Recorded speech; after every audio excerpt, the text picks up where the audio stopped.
Hello everybody and welcome to round one of the oNiD Community Racing SimHound LMU 100 series powered by Coach Dave. And well, today we're here at the Portuguese circuit of Portimao, also known as Algarve. And obviously, well, this looks a little bit different. This is an ACC. We've moved across to Le Mans Ultimate for our Sunday series. And well, I can't wait because we're going to have a lovely mix of cars like these, the GTs, and also some hypercars lapping this circuit for 103 minutes, no, an hour and 40 minutes today. And well, we've got the 15 minutes qualifying session going ahead now with single car qualifying sessions. As you can see, that we've got McLaren on circuit by itself at the moment, with all the other entries in their own sessions setting their own lap times as well. But as ever, before I get into this stream, I'm joined by Sam Grant. Sam, how are you doing?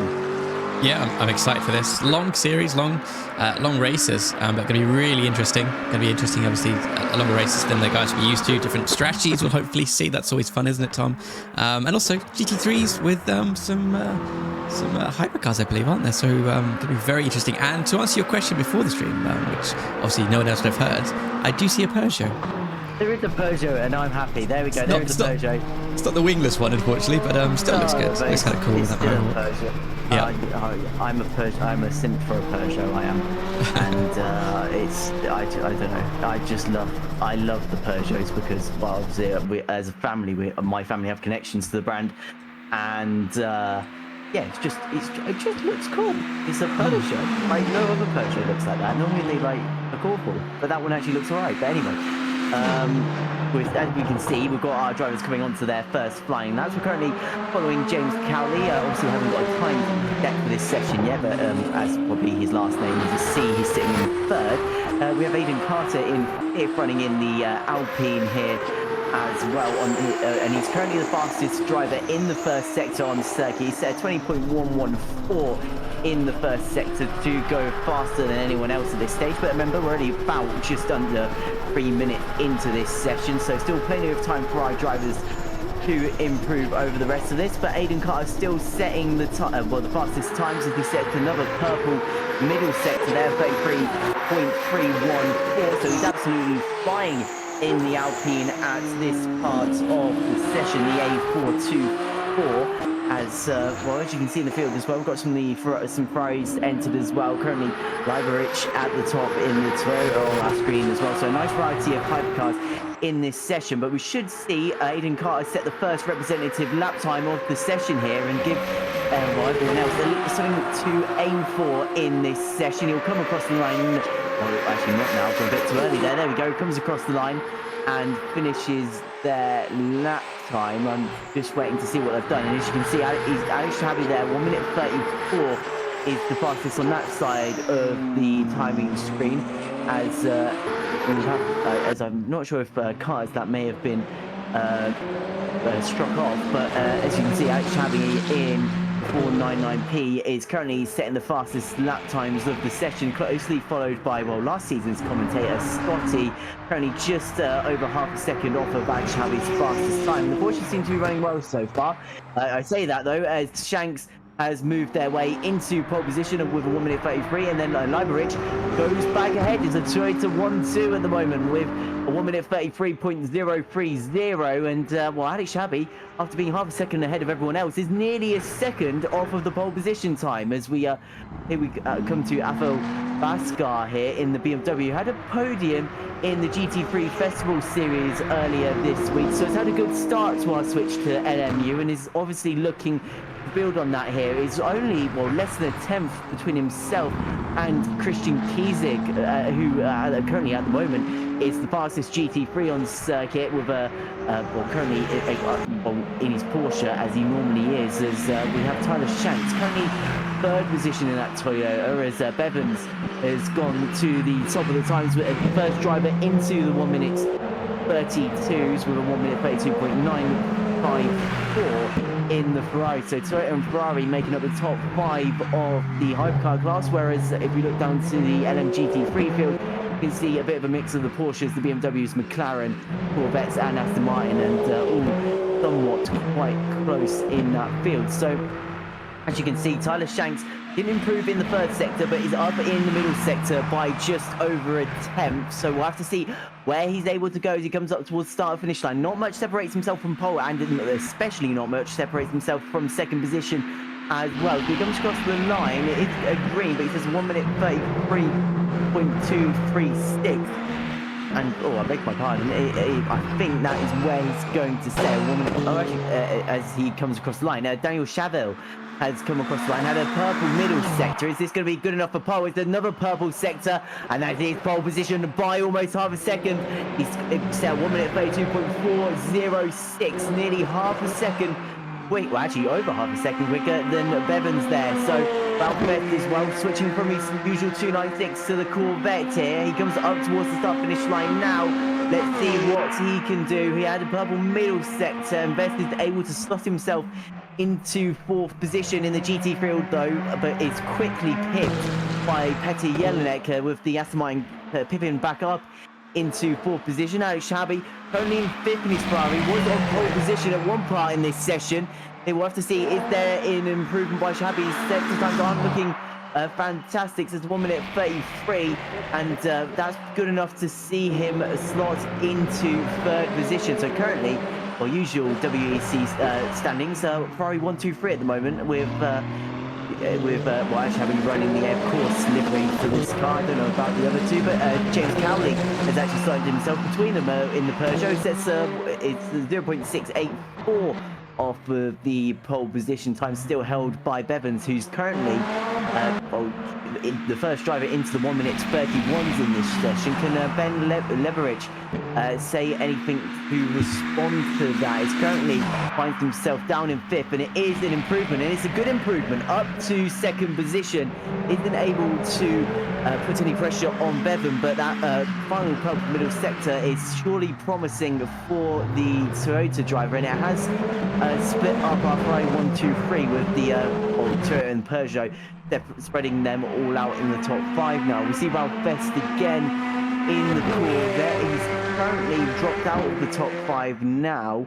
And as you can see, there's the full GT3 standings. And we'll have to see, can Ralph do anything, move himself within a chance of moving into, somewhere into the top five in the field where he was originally. Does come across the line at 1 minute 46. And that does put Ralph into sixth position for now, but Petr Jelinek still improving, stays within 2/10 of the qualifying pole time, but it extends his margin to Ralph Best. So Best is gonna have to try and find something over the rest of this lap in order to try and move himself back into that top five of the session. I realise I haven't really said hello to the chat, so I can see Ben's in chat. So hello Ben, is it? But Portimao is legit one of my favourite tracks. Great circuit. Yeah, I have to agree. It's a great venue with all its elevation changes. Also, thank you for the follow, Kaya Ray Gunn, and also thank you for following Leviant51. And hello, Matt Holman as well. Hello, Matt. As also, I've Mr. Horizon Media. I always forget who that is, but I know that's someone who one of the moderators. I'm pretty sure. And Charlie Morgan. Oh, hello, Charlie Morgan. And we've got Shanks as well, who I believe is in this qualifying session as well. And he said gonna be a good race. I'm sure it will be, as we can see. Angela Scott back out on second. I do love that livery. I remember that from the and it's really, I do like. For a while now. No, that's okay. That's okay. Yeah, no, the Porsche. I love the liveries. I love the car, and they must be my favourite hype car. I know the Ferraris look good, the Peugeots look interesting, but the Porsches are magnificent, especially when you get some, the purple headlights and that kind of stuff, and the green headlights. I think they look excellent, and lots of appreciation for the track in chat as well, which is unusual. I know it's a really tricky technical circuit, and Angela Scott here, actually having to deal with one of the tricky parts of LMU is no tyre blankets, Tom. So they come out of the pits, ice cold tyres, which is a real risk in qualifying. And luckily they have plenty of time to get a couple laps in to get them warmed up, take their time, get them warmed up without any traffic around them as well. But come the race, they have to dive into the pits. They're going to be thinking about changing tyres. It's up to them if they can manage it for 100 minutes even. But if they do decide to change tyres, and they can also decide to split that, so just change one or 4 of them or whatever tyres they want to change, but come out the pit straight into turn 1, Tom, which is a tricky corner. with ice cold tires, and there's a couple hairpins as well that they'll have to deal with. And yeah, luckily, as I said, plenty of time in qualifying for them to get those tires up to temperature. But come race, when they've got that pressure as well, I'm sure we'll be seeing a few lock-ups. And the thing is as well is like, it doesn't particularly matter as well if you get it too wrong in the session, because you don't have to worry about the traffic around you, because obviously you're just setting your own qualifying laps completely by yourself on the circuit. If you throw it off in the actual session, as you see Hertz Team Joe and Charlie Morgan delivery car, you're more likely to be collected by someone. No, exactly. They do have that privilege of private qualifying, which it's a good point of debate as well. Actually, I'm partly against it, to be honest, majority against it actually. I don't know what you think about it, Tom. I know we've got 4 minutes left, and cars looking to improve. But I don't know if do you prefer, especially with LMU being newer and a bit more difficult with managing the tyres? Do you think would you prefer it just be everyone on track all at the same time? Yeah, actually, no, I would. Yeah, no, I can't lie. No, I would prefer everyone, because I just feel like that's a bit more realistic. Whereas, obviously, they have Hyperpole in the actual World Endurance Championship, and it's I don't know. I just feel like I don't know. I don't know. It just feels weird having all the cars kind of going around at the same time, but just completely by themselves. And I don't know. I just like that little bit of extra risk if there is other cars on the circuit. Like if you find yourself on the wrong bit of track, you could lose your fastest lap time. Whereas with this, there's not really that kind of risk. Yeah, there's no that. You don't have to worry about anyone. There's not that jeopardy, but I guess it's from a streaming and watching perspective, it's totally different from being a driver, I'd imagine, and trying to deal with that traffic, particularly as there is multi-class races. You've got GT3s to deal with, which would be incredibly difficult unless there was split qualifying. But Alex Shahabi, meanwhile, 8th place currently, which is a bit unusual. We'd see a turn of pace usually from Alex. It does set a personal best in the first sector, though, at least, but is 4.5 tenths off of the best sector 1, so it does have a bit to do to improve, it seems. Yeah, and I mean, maybe I don't want to speak for him, but obviously change of game, change of class of racing. Obviously, usually GT3 driver is driving in the hypercar. I assume it's going to take a little bit of a different driving style, maybe to get the most out of that Pride 499p. So, and he's down in the middle sector, as we see there. So it just might be. Well, I think we've seen this with a lot of drivers that maybe the first time jumping into the game, or maybe it's on the game they've played much less than ACC. So it just may take him maybe a few rounds, maybe to just get up to pace, learn the game, learn what makes the car go quick, if that makes sense, and maybe just over time the pace will come to them. Yeah, exactly. Christian Cusick here, by the way, 1.5 tenths up in the first sector. Second, the purple sector, obviously, that we can see. Flying, it seems to be, has a gap of 7 thousandths to Matt Townsend, who currently resides in P1 with 1 minute and 50 seconds to go in qualifying. So it's going to be all coming down to these final laps. Again, purple sector in the middle there, Tom. Incredibly great bit of pace from Cusick. Obviously, we've seen him in that Porsche as well in ACC quite a lot. Just in a league of his own, let's be honest.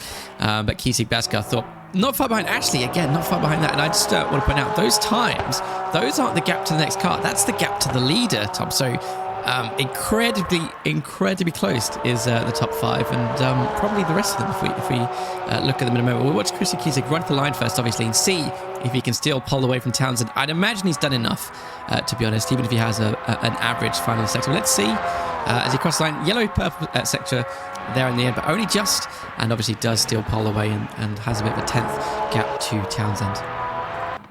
Yeah, so just extend out that GT3 field ever so slightly, but still 98 thousandths of the second separate himself and Townsend, who still has time in, well, not much time, but still has a little bit of time in this session to try and catch up. But was basically an attempt down in the first sector, but has set a purple middle sector. So Matt Townsend could be within a chance potentially of a shout of pole position. He's going to need a really strong final sector here, and we'll have to see what he's able to do as he's going through the final couple of corners now. As I'm trying to work out where he is. I think he's going through turn 14. Yeah, he's going through turn 14 up towards the long turn 15 now as he comes over the hill and will come up towards the start-finish line. We'll have to see what Matt Townsend is able to do. He comes up towards the line, goes across the DRS marker. Not going to need that in a GT3, but we'll come across the line now. Is it good enough for pole? It is. The 1 minute 45.486 is taking it by over 0.2 of a second. A mightily strong final sector where he's found 0.3 there as Alfie Bevins comes across the line himself. I think there was improvements over that lap, but I don't think it was good enough for pole in the end. No, it wasn't. So he's going to have to slot in to second position in that Ferrari. Nice to see Alfie racing with us on Sundays as well. Usually, well, someone that I've seen racing in the AC League is Daniel Chavez. Oh god, I've got names mixed up. I've got too used to last season. Daniel Chavez in the Ferrari Nigel runs a little bit deep there as he went into turn 13. So that might have cost him a little bit of time. He is down in the lap anyway, 0.3 slower in the first sector and nearly over 0.6 slower in the middle sector as well. But here we go at the Alpine of Aidan Carter, finding some time right at the end of this session. He's going to, again though, he's going to need a strong final sector. There's 0.2 off in the first and has found about 1/10 just over in the middle. So he's going to need something strong in this final sector to have a shot at a pole position. They'll come across the line now. Is it good enough for pole?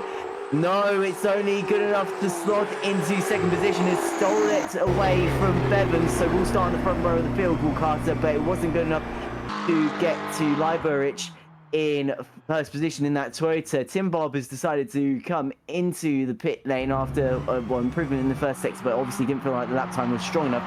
Got Dmitry Yaroshenko here in the 296. Currently I don't think he's improving because he's 4 seconds down, now 5 seconds down in the middle sector. Yeah, I don't think so. Yeah. A couple of drivers are just practicing their pit entry, which is crucial to do in any simulator, but especially in LMU. You know, easy to lock up. And I don't know if you know, Tom, but there is pit lane collision in LMU. So yeah, crucial to not make a mistake when you've got cars coming in at the same time. We've seen a couple of drivers in previous series electing to kind of pit really out of sequence just to avoid the possibility of having to deal with traffic in the pit lane and possibly being slowed down by that. We've also seen a couple of bonks which, although appear quite comical to us, will obviously be very annoying to some drivers. And we see here Dmitry Yaroshenko also practicing a pit entry as he is the last car to finish in qualifying. Should we quickly run through the starting order, Tom? I think we shall. Okay, are you ready for this? It's an amazing graphic, but it's incredibly quick, so I'll give you some warning. Ready? Here we go. I'm pumped. Let's go. We can do this. Okay, so your starting order, we've got Ben Lyrich in the Toyota, followed by Aidan Carter in the Alpine, splitting the Ferraris, as you can see. Then we've got Alfie Bevins in the Ferrari and James Cowley in the Peugeot, rounding out the top four. Now we go to row 3. It's Daniel Chavez and Angela Scott, the first of the Porsches, in 6th position. Then on row 4, we've got Elvin Blomqvist and Alex Chabi, both running the Air Course Ferrari liveries. Now, as we drop to row 5, it's Tyler Shanks and Runa Bertolfsson in the Toyota and the Porsche. Now, as we come up to row 6, it's Charlie Morgan in the Toyota Porsche with Nick Manders in the Penske Porsche. Now, as we drop to row 7, it's the first of the Cadillac, Zach Silver with Max Savchuk in a 963. Then on row 8, we've got Tom Watson and Dave Spliner in both Porsches. Now, as we come up towards row 9, it's the first of our GT3s with Matt Townsend on pole, followed by Christian Kiesig in the Porsche. Then on row 10, third position is Petr Jelinek, and fourth is Albert Baskar. Sorry, I butchered that. Row 11 is Martin Thorpe, followed by Johnny Ashley, Mr. Bossman. Then on row 12, we've got Ralph Bess in the Corvette with Dmitry Yaroshenko in the 296. Then on row 13, it's Alex Parkin and Matthias Fusken, both running in the 296s as well. And on row 14, we've got Dave Shalecki and Tyler Hammer in the Corvette. And on row 15, we've got Tim Bob and Greg Prescott dying in 29th and 30th overall in this race. On row 16, we've got Daniel Lindblom and Christian Schlink in the McLaren. Row 17, we've got John Cotti and Richard Massow. Then row 17, oh no, that's it, sorry. So as you can see, we're just coming up towards the start finish line. We've got Liberich leading the way for our hypercar field. We'll have to think about Carter in the early stages of this race, and obviously, as we mentioned, no tyre blankets, so maybe some colder tyres as we head onto the start of this race. But there we go, it's green. Oh, hour and 14 minutes of racing are underway, and Liberich is squeezing Carter to the outside into turn one. We've got 3 wide in the background, maybe contact between one of the duos. It is 4 or 5 cars off in the background there. They've all gone off at turn one. Our leaders have made it through. They're all fighting for position. It looks like Carr may lose out to Bevans. Bevans goes around the outside and has made the position stick. So the 499P moves into second position. As you can see, the Alpine under a little bit of pressure from James Cowley, who himself is being put under pressure by the other Ferrari of Chevrolet, who then himself has been pushed around the corner by the first of the Porsches of Nick Manders there. As you can see, a bit of a mix-up GT3 field. It looks like Kiesig has taken the lead of that car, with Baskar moving up into second position in that field as well. So there's obviously been some contacts and incidences in that field as well. Also, Fuskin up to third position at this part of the race. As you can see, one of the Ferraris covering there. That's one of the Forza liveried cars. I think that's overtaking one of the Mustangs. So could be Alex Shahabi maybe on, or maybe that car is even further back in the field. But already the Port GTs are having to think about where the hypercars are on circuit and where they are going to be coming through. As we come back to the lead battle of this race, Bevans hasn't given up on Liberich and seems to have great race pace off of the start of this one. Has a good run out of the final corner and doesn't really have to worry about Aiden Carr. Has fallen a little bit back from Alfie Bevans, who seems to have adapted to this LMU game very, very well and is putting Liberich under a lot of pressure at this early stage of the race. He's all over the rear of him so far, and in the background James Cowley looks like he's being overtaken by Chevrolet for 5th position as well, with maybe a move we can expect soon from Alfie Bevans. Is kind of staying in the mirrors to let the chair know that he's there. Just literally trying to place mind psychology with him to try and force them into mistakes. We come up towards turn 6 and 7, and then briefly in a minute we'll be up into the tight turn 8 of Samson. Again, much stronger on the brakes is Alfie Bevans, as you can see, really just being absolutely all over the place in the mirrors of the number 7 Toyota. Really is just dying every sort of direction, just trying to see if there's any sort of real estate for him to stick that nose into. With a brief yellow flag there on circuit as we come back to some of the battles that are down in the field. It's between Silva in the Cadillac, who are having a fight with the Porsche of Manders and Hanks, I believe, there. As around the outside for second position comes Aiden Carter, banging doors with Bevans. Bevans is going to have the inside for the fast left-hander, so it means that Stanley Carter is going to lose out. But it looks like these guys in the lead of the race are setting some similar lap times over the first couple of laps here, and it seems like, well, Bevans looked like it was going to be all eyes ahead to Liberich, but he's going to have to think about defending Aiden Carter at this point in the race, because it seems like Carter doesn't look like they are going to let up. They've got to think about James Cowley as well, and Chevrolet, who seem also both less than a second off the back of this battle. As you can see, that is Elvin, I think Alex Shabi going down the inside of Elvin Blomqvist, as then it looks like Blomqvist is going back. A little bit of tire rubbing between the pair of them, as it looks like our head has been off into the gravel. One of the Jota cars behind as well is going to try and have join this little battle between Blomqvist and Shabi. That's going to make it 3 wide as we come into turn 5. The Porsche pulls out of it, but these two are still 2 wide, and eventually moving ahead is, I've kind of lost track which one is who there. It's both for the car 83, but I think that was potentially Alex finally getting the move done. No, Elvin is ahead here in P13, okay, Alex behind. And Charlie Morgan isn't far behind. These guys are just waiting for that sniff of opportunity. Nick Manders as well, just getting ahead of Tyler Shanks out of the Porsche, moving on by the Toyota here. Toyota's taking a very different line there, maybe trying to get for a cutback or just getting a better exit perhaps on Nick Manders here. So he swept towards the right hand, just trying to put the pressure on and get that position back. We've got the top 5 as well, all incredibly close. This is obviously Aiden Carter running in P3, down 1 since the start. Alfie Bevan holding on P2, and Ben Lieberich managed to get back into P1 and holding it, at least for now, but you could just sense the pressure. There's a massive pack of cars behind him just waiting to take that spot away from him again.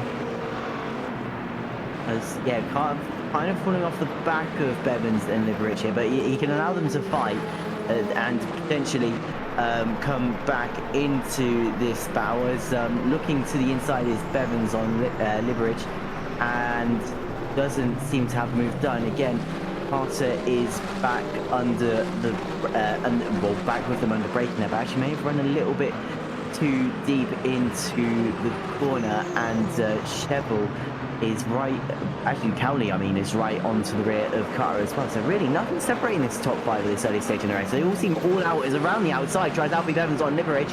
This will turn to the inside here, and this could be a move for the race leader. I think it is. I think the has run wide onto that rumble strip, and it has, and that's allowed Alfie Bevans through into the lead. That allows Carter to look up the inside, then to the outside into the braking zone. It looks like then down the inside comes James Cowley. Maybe a little bit of contact between them there.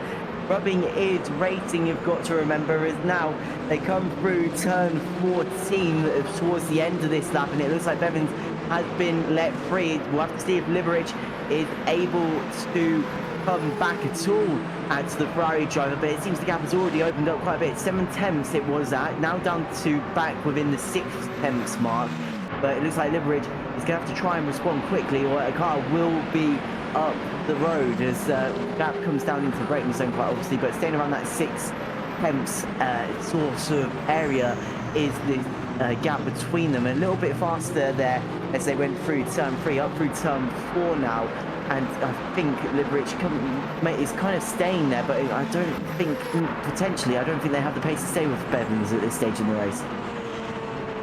No, it doesn't seem like it, at least for now, but really, really, really long way to go, so anything could happen. Johnny Essie here, obviously just getting letting Tom Watson through in that hypercar field, who had an issue early on, make his way up through that GT3 field, just one car left to go, and that's Christian Kiesig before he can begin attacking the hypercar field, and starting with Charlie Morgan, obviously. Christian Kiesig leading the way in the G3 field.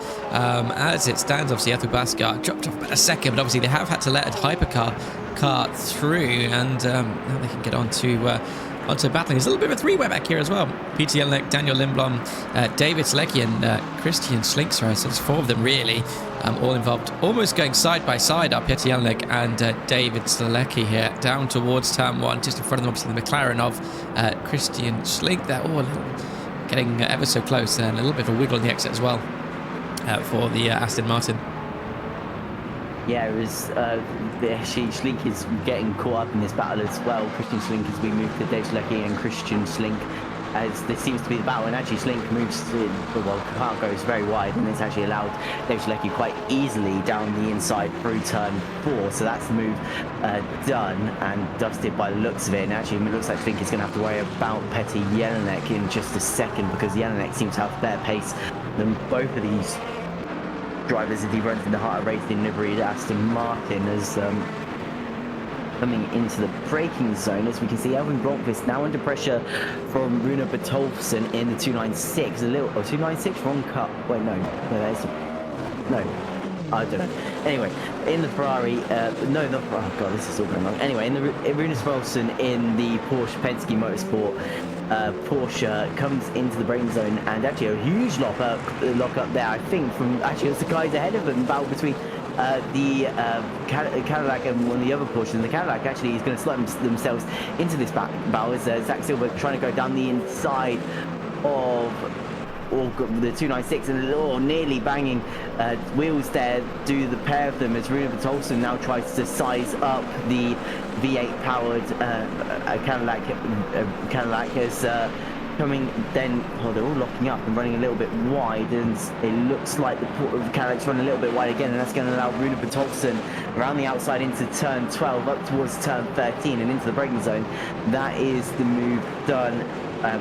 Done for them, and it's a bad lap for poor Zach Silver, who has dropped down the order quite a bit in that Cadillac V Series R, as they will come towards the end of another lap. We'll come back to our GT3 field here now, as Dave Schlecki is fighting with Petr Jelinek, and actually you can see that it looks like our leaders have hit the GT3 field, so this will start to see some of our leaders lapping the GT3 cars, and this could be where it gets interesting for Alfa. He needs to try and get rid of some of these cars before the Toyota is able to catch up, because if he catches the car in the wrong part of the circuit, obviously we mentioned the technical circuit, it can be potentially probably hard to get past some of these GT3 cars around some parts of the circuit. It does mean that off of if Lieberich does get held up like he is now, he is going to lose out a lot of time, which he is, as he was, well, there, stuck around those corners for that whole corner, and it has allowed them, the Alpine and Carter, to dart and weave through those GT3 cars and get right up to the rear of Lieberich, just through being in the right place at the right time. But then Karma catches them up again as they come up towards turns 12, and it seems like they were held up by one of the McLarens there. Again, as you can see, we come back to this leading battle as you can see Alfie Bevins slotting his way through past the field. He seems to be doing a better job of calculating where to get these overtakes done and where he meets these GT3 cars, because the gap is up to 2.4 seconds between himself and the Toyota of Lieberich. So it seems like Bevins is doing a good job of executing his moves when he can get them done in this part of the race, and it seems that it's well, working out for him as we come to the battle between Petr Jelinek and Dmitry Yaroshenko. Got 3 attempts currently between the pair of these guys for a place inside the top 10 of the GT3 field. It doesn't look like Petr is under too much pressure at the moment from Dmitry Yaroshenko at this point in the race. Does have Tim Bob up ahead as a yellow flag comes out, and always an off for Ralph Vest. I'm trying to work out where that is on circuit. Oh, it's up towards turn 1 by the looks of it. It's one of the Porsches behind seems to may have been the culprit. No, just spins to the inside out of turn 1. Luckily, he doesn't make any contact with anything. But obviously that is going to have cost poor Ralph quite a bit of time. As you can see now from our live images, though, he's rejoined the circuit. So, well, we'll continue on in this race as they now sit in 17th position. And could be seeing a little bit of pressure in a minute from Johnny Cotti, as you can see we've about got an hour and 27 minutes into this to go in this race. Had just under 13 minutes gone in this race so far, and there's been a lot happening, Sam. Yeah, lots happening, and that little incident doesn't look like much for Ralph Vest, but sliding on low tires like that really are going to flat spot them, and it just makes it easier to do it again, as he does indeed do something similar again there. And a long way to go, and you're going to have to deal with that. It makes it so much harder to be confident onto the brakes in some of these braking zones, particularly as there's so many of them that are slightly downhill, slightly turning while you're braking. It's very, very tricky, and he's going to manage that and maybe have to factor in the change to his strategy to maybe change those tires a little bit earlier than he maybe wanted to. Dave Spiller here as well in that hypercar. Does have Alex Shahabi not far behind him, trying to catch back up to Zach Silver, but seems to come under attack here from Alex Shahabi instead, as they near turn 1. Down the inside goes the Ferrari, and gets it about covered. I think uses all the extra there nicely and carries a lot of momentum with them, and we see a little bit of tire smoke as well going into turn 3 there. So yeah, move done as Dave Spiller moves down a position as Elvin Blomqvist is trying to make their way up past the 963 Porsche of Nick Manders. Well, it doesn't seem like he's close enough yet to get the move done as we come up towards turn 8 into Samson again now, and is getting towards the rear of Manders. It seems like maybe the next overtaking opportunity. We've seen a couple of moves just around turns 10, turn 11 as we come through Craig Jones now. So again, doesn't seem close enough, but the Ferrari potentially ahead here. One of the GT3s could help in holding up in that battle, as it looks like James Cowley is going for a move to try and move themselves onto a podium position. French manufacturer Alpine versus French manufacturer Peugeot here. We did saw a couple of bits of this at Spa last weekend in the World Endurance Championship, and it's reignited here on oNiD as we come into turn 1, and it seems like maybe Cowley is still a little bit too far back to try and get a move done on Aiden Carter. Carter runs a little bit wide around the apex there, which means that Cowley is able to try to get a little bit closer and get a bit of tighter exit there as they came out of turn 4, which doesn't give him a strong enough run to try and get past Aiden into turn 5, and again just seems to be meeting the apex of the corner a little bit more. Seems to be taking those little bit tighter lines to James Cowley, which seems to be setting themselves up nicely to try and get the move done. Is one of the Porsches spinning off there. I think this is potentially a replay. Yep, yeah, Nick Manders here, or a bit of a touch there from the Ferrari. It just gets loose and loops him round. Yeah, potentially kind of didn't expect the Ferrari to be there as it came around the outside, and eventually when they realised the Ferrari was there, it was too late, and had already made contact with it. As we see into the pit lane is Zach Silver, and yeah, it looks like you're struggling a bit there. Had to return to the garage here, and that means he's pretty much out of the race, unfortunately. So I wonder what's going on there. I hope everything's okay for Zach, as he seemed to just park the car up in the pit lane there as it came to a complete halt. So Zach seems to be out of this one in the pit lane, as Dave Splinter and Nick Manders, both in the Porsche 963, fighting for 12th position at this point in the race, trying to get past, I think that's Yaroshenko. They're just trying to find the way through. And that's a little bit of contact with Yaroshenko. That is Nick Manders spinning off into the gravel trap there. I believe that's down at turn 13. I think that was in the end. Yeah, it was turn 13. And just seems to get collected by the Ferrari. The Ferrari seems to just brake a little bit later on the outside, and seems to just spear straight into the rear quarter of the 963. So that's a little bit of bad luck there, as we come back to one of the Toyotas here, the leading Toyota. Has there been a little bit of a mistake here? Oh yeah, there has been. Brakes in the cup seems to unsettle the car quite a bit, and spins around, and that's put second place out the window.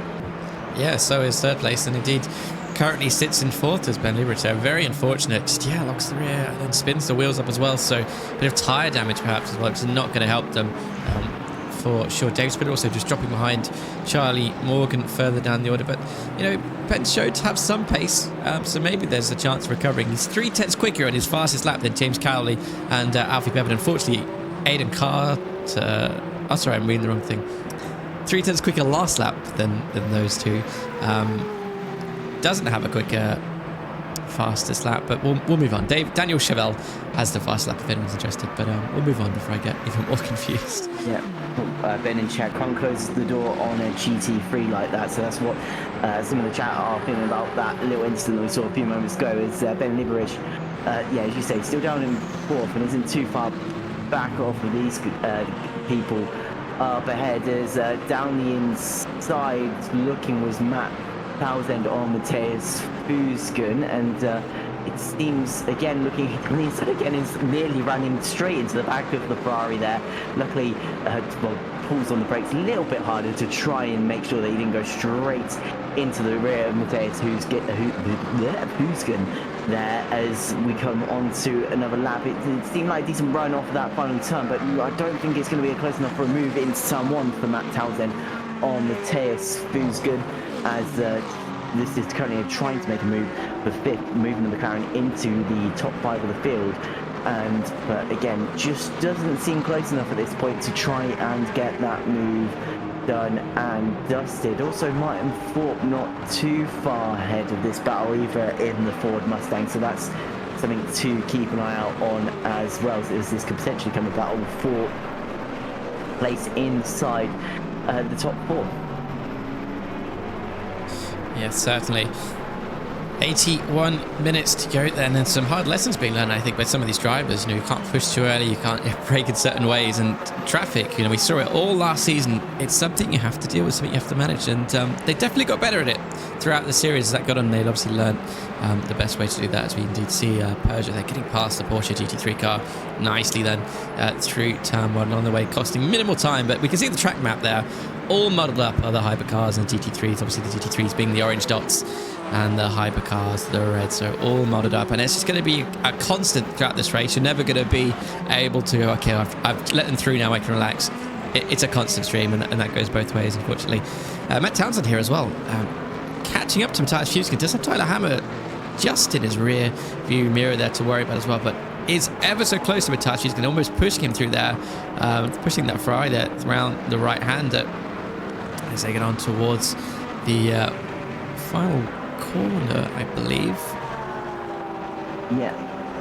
And again, just doesn't seem close enough. Even though it really seems like that McLaren's pushing the Ferrari around the final couple corners, especially through turn 14. It seems to be pushing it through there. But the issue is, just because it's pushing the Ferrari through there, it means the Ferrari kind of contradicts for the two of them where they start to apply their power. And it seems that the Ferrari just seems to get the jump on the McLaren every time, and it means that as they come down that start finish straight, it's just there isn't really an overtaking opportunity for the poor McLaren driver, as well, Fuskin will stay inside the top 5 for now as things stand. As we come to the front of the GT3 field, this is a fight currently for the lead. Christian Kiesig, used to winning in our Sunday leagues after, well, absolutely dominating last season, up against Atul Bhaskar. As I said, actually had a decent start to his time in the LMU series, as in our GT3 Festival series on Mondays. Did finish in a podium finishing position, so has come into this round with some momentum,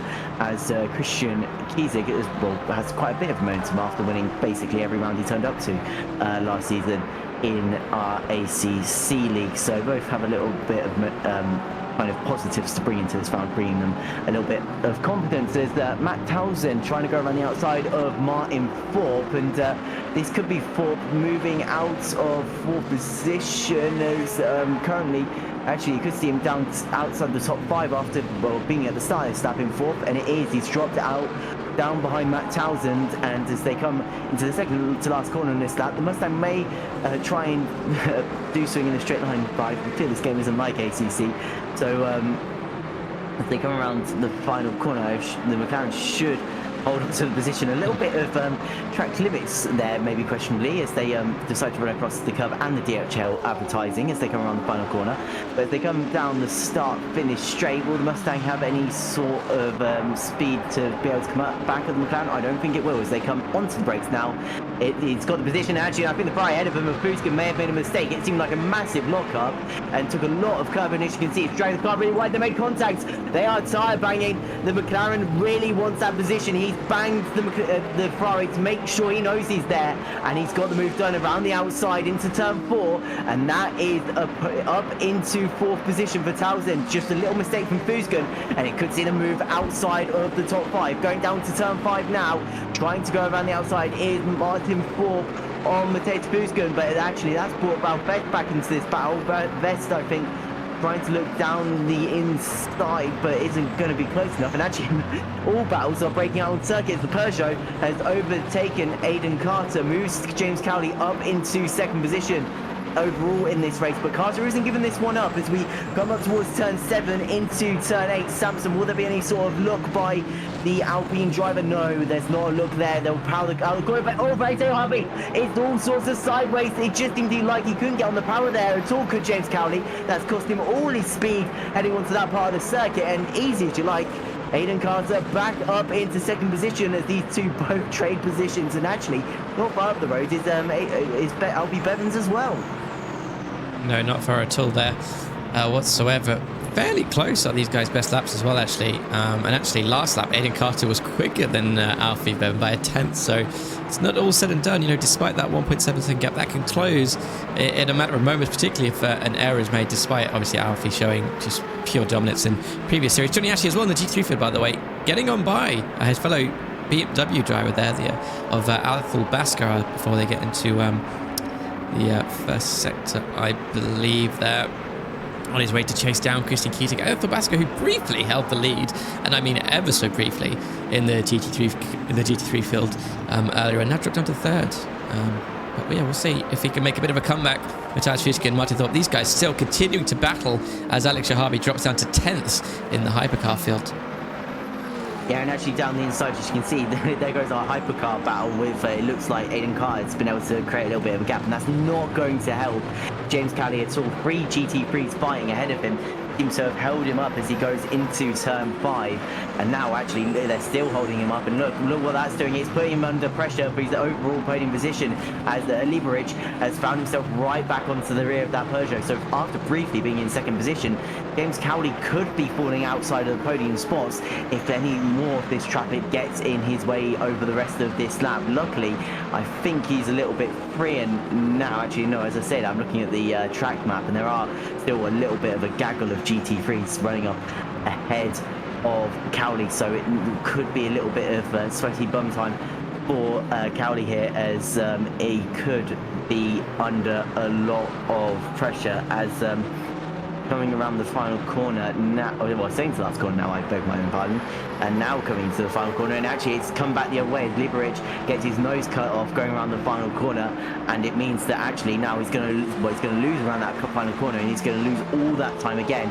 onto the straight. And the frustrating thing is he's now past the last GT3 for a while, so really didn't need Johnny Ashley to cut off his nose there, but afraid that is what's happened to Liberich, and it has opened up that gap again. And here's our RNG. Yeah, just having a quick look at the Vettel Energy. Oh, I don't know if you were going to say something there, but Appy Bevan is the outlier there, really. Let's look at that, 36%. A bit of an outlier compared to the rest of them, which are kind of mid-40s, really, with Morgan being the exception there as well. Despite his lead then, maybe that's going to cost him a bit of extra time in the pit stop, Tom. That's going to cost him that 1 second gap, perhaps. Maybe that's the difference, coming down to it, to strategy, and managing those tyres, and maybe managing a little bit of fuel, and just reducing that stop time as much as you can to maintain that lead. Yeah, because, I mean, as you can see, everyone else in the field, nowhere near the 30s, really at all. James Cowley in the 41 there, actually Bronfus now into the 39, but you can see, yeah, Bevan's really, obviously, has pushed at this early stage in the race, and has used a lot of their NRG there.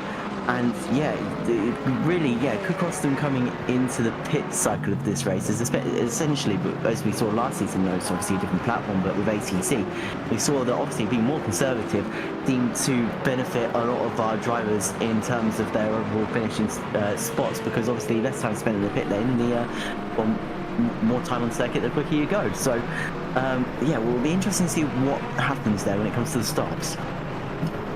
Yeah, certainly will be. You know, we'll see when that happens. I've got no idea when that will happen. And I wonder if what drivers will do is, you know, tonight might be a bit of a guess, and they'll see, you know, what the quickest kind of strategy was, and see if they can apply that in future races. Obviously, it's a bit track dependent, weather conditions dependent, but we'll have to wait and see. I'd imagine they'd probably want to just, you know, I'd say halfway, but I've been surprised so many times. So we'll just let them do it, and we'll watch and figure out as they do, as the hypercar comes through and tries not to interrupt this little battle, but maybe has given Martin Thorpe a little bit of an opportunity there to attack Matthias Husken. Obviously coming out of turn 1, moving up here, obviously through this complex, trying to get the power down while keeping the traction and keeping the rear end in check as they run up the hill now, down towards turn 5. This could be the opportunity if he's got this draft. It's 2.5 tenths. It's not closing that much onto the brakes now. Closes up a little bit. Obviously, the Constantino effect, we'll have to see what it's like when they get out the corner and run up through the little kink of turn 6. They've got hypercars through as well. It's going to be tricky to get time with all this going on, but I'm sure there's plenty of time for an opportunity. But Tyler Hammer is approaching as well, so you know, if he catches up before Martin Thorpe can get anything done, maybe Martin Thorpe will have to focus on just keeping track position and not making any silly moves and giving the position to Tyler instead of gaining one, as there's a yellow flag for Daniel Chevelle briefly, and John Cotty there. Daniel Chevelle, who was running in 5th, now dropped up to 6th, and let Angela Scotti on through. Let's have a quick look at what happened. Yeah, we'll have to see. As here are both of them. Here's Cotty and the Ferrari. Let's see. Ooh. Wow, and gets it wrong. Tries to go down the inside of the Ferrari. Does a few pirouettes behind the BMW, and ends up just collecting the car in its little hurricane of spins there. And well, luckily not too much contact between the pair of them. It was a pretty hefty initial hit. Oh god, that could have been a big accident there as well. As it looked like Tyler Hammer tried to look down the inside on Matt Townsend there, and luckily Townsend just about had enough room not to make contact with the front grille of the Corvette as they come through again. An hour and 10 minutes to go in this. Actually, well, just under an hour and 11 minutes to go in this race, and it's been a thoroughly entertaining one so far, as Martin Forbes trying to look around the outside of Potato Booty, and these two seem to have been stuck together for absolutely ages, as seems like Ford may have a small pace advantage, but just not enough to get past Potato Booty. And we have seen how strong Buskin has been in their defense so far in this race. Seems to hog that inside line, which seems to be, well, the superior line is actually in the background. One of the McLarens goes straight on and he takes one of the hypercars out there. That is Matt Townsend, and actually he's lost out to Tyler Hammer now, as well, just a little brief mistake on coming into turn 5, just completely misjudged the braking, and it seems the position has fallen out their grasps, but it hasn't let Hammer get too far ahead. The only issue is they are going to have to think about letting all these hypercars through, as we can see here is actually they've got a little bit of a gap for a while now. The next hypercar only coming out the next corner. There it is now. I believe that's Charlie Morgan running in the Jota 963. As we see a battle as well between Alex Parkin and Petr Jelinek for position, as this is currently the fight for, actually no, it's not for position. Oh no, it is for position. Sorry, I'm just confusing myself with the numbers. As we come further up the order here between this is Alex Shabby running. Actually no, we come back down the order with Alex Parkin and Petr Jelinek currently fighting for 8th position in the hypercar. I feel both classes have 18 drivers each, so obviously I've now just realised I've got to do the math now I've said that, and that means there's 36 drivers in this field, and as they come down the start finish straight, obviously that's a brilliant number to see here, and especially with this split racing between the GT3s and the hypercars gives us some great action to watch, because the hypercars really do have to think about when and where they're going to get past these GT3 cars, and if they are going to get caught out in the wrong positions. As we come to a little bit of a free camera, lovely camera angle actually, I might say. It looks a little bit of a helicopter shot as we come through, as Johnny Ashley seems to be doing a really good job here of staying onto the rear. Christian Kiesig is only about a second back from the Porsche driver, so Johnny looking to start the season strong in the GT3 way of things, as he's trying to, well, he is right on the rear of Christian Kiesig, and again another little bit of traffic, the hypercar catching Kiesig in the wrong spot really brings Johnny right back into this, as we ride on board with some of the graphics here. Drops the car down into second gear, provides the power again now, as you can see is right on that power pedal. You saw the back end flick out there as we come up the hill. We'll dive onto the brakes now, and we'll turn the car in, drops the car into first gear, puts the power right back on again now as he comes up towards turn 14. A little bit of a dab of the brakes before then obviously putting the power down again for the fast exit for turn 14, and then probably a little bit of a dip of the brakes again before going through turn 15, and a little bit of an off there going into the countryside, maybe for a picnic. Is that Martin Forbes? I believe. I missed the start of that replay. No, I've just gone further back so we can see a bit better. Yeah, Martin, I saw it happening on the timer screen, but we were sick with Johnny. Yeah, just loses the rear, getting the power on in that Mustang. We've seen that a lot, I must say, in the Mustangs. Previous years goes a long way on the grass, but grass has no grip, so what do you expect? Tries to get going eventually. I bet I didn't then. No, that's fine. A little bit of contact there as well. That's not gone the way of Johnny Ashley, actually. I think that's a little bit of a touch between himself and Charlie Morgan. Well, obviously hasn't cost Johnny too much time, but actually he is nearly dropping it back to about 2 seconds back. It's currently 1.6, 1.5 it drops back into, so this might be the karma of the traffic coming back towards Johnny. Actually, there's something that in cricket commentary at Northampton we call Mother Cricket, and I think this is Mother Endurance Racing we're seeing now with the karma of hypercars here. The hypercars take away from you, but they can also give to you, as we can see that Johnny has come back to within about 1.3 seconds of Christian Kiesig in this stage of the race, and is doing a good job of keeping Bascarbe as well, who's about a second back from Johnny as well. So this top three really has a nice cushiony battle going on, and will probably rage on for the remainder of this race, and I assume, well, we'll see how things happen. I assume that one of them will at least come closer to one another. If it's Johnny getting closer to Kiesig or Baskar getting closer to Johnny, we will see. But as things currently stand, it is Baskar that is moved within a second of Ashley over this last lap. Yeah, I mean, looking previously, I caught his previous laps. Christian Kiesig was over a second slower than his usual pace, which gave Johnny Ashley a little sniff, which we were watching previously. Has restored his usual pace, which is over Kiesig. But Johnny Ashley keeping up. He's shown a turn of pace in the previous series. He's doing well tonight, up to second, obviously. So 4 places gained in his class since the race. An hour and 5 to go. He's only got to tackle Christian Kiesig. So be it on strategy or on track, we have to wait and see. There is a yellow flag on track again. I can't quite see that it's for, unfortunately. But yeah, actually, Daniel Chevelle also within touching distance of Angelo Scotti briefly there, within a 10th, as they try and get through that GT3 traffic. As you say, maybe mother traffic, letting Daniel Chevelle help catch up to Scotti there. Yeah, as we come to this with Chevelle and Scotty here, and actually again Mother Endurance takeaway as gives back, as actually he's going around the outside of Scotty now. We'll try and go for the switchback. Sadly, there's a sausage curb there, so couldn't really get as much alongside as they thought they could, and it does mean that Chevelle is falling a little bit back as they run wide by one of the Porsches there. It does mean that Angela Scott has got away up the road a little bit, and that's an off for Christian Schlink. Actually, I think that's at turn 1, I believe. Actually, no, I've got that wrong. That's not turn 1, that's after turn 5. So I assume turn 6, we'll have a look, is letting past some of these hypercars through.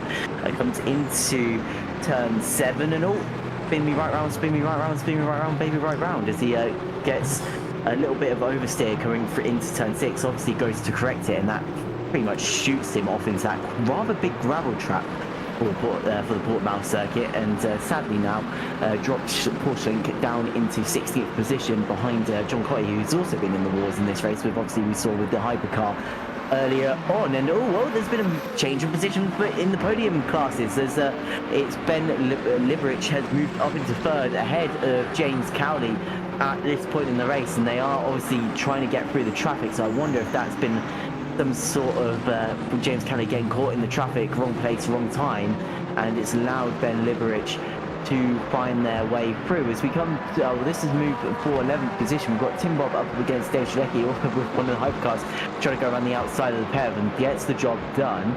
Actually, going on to the straight here, it seems that Dave Schlecki's got a really nice run and is tucked right behind and into the United Autosports sister car here. And there could be a move in someone. He's kind of, do I go for it, do I not? And actually decides to go back to the racing line.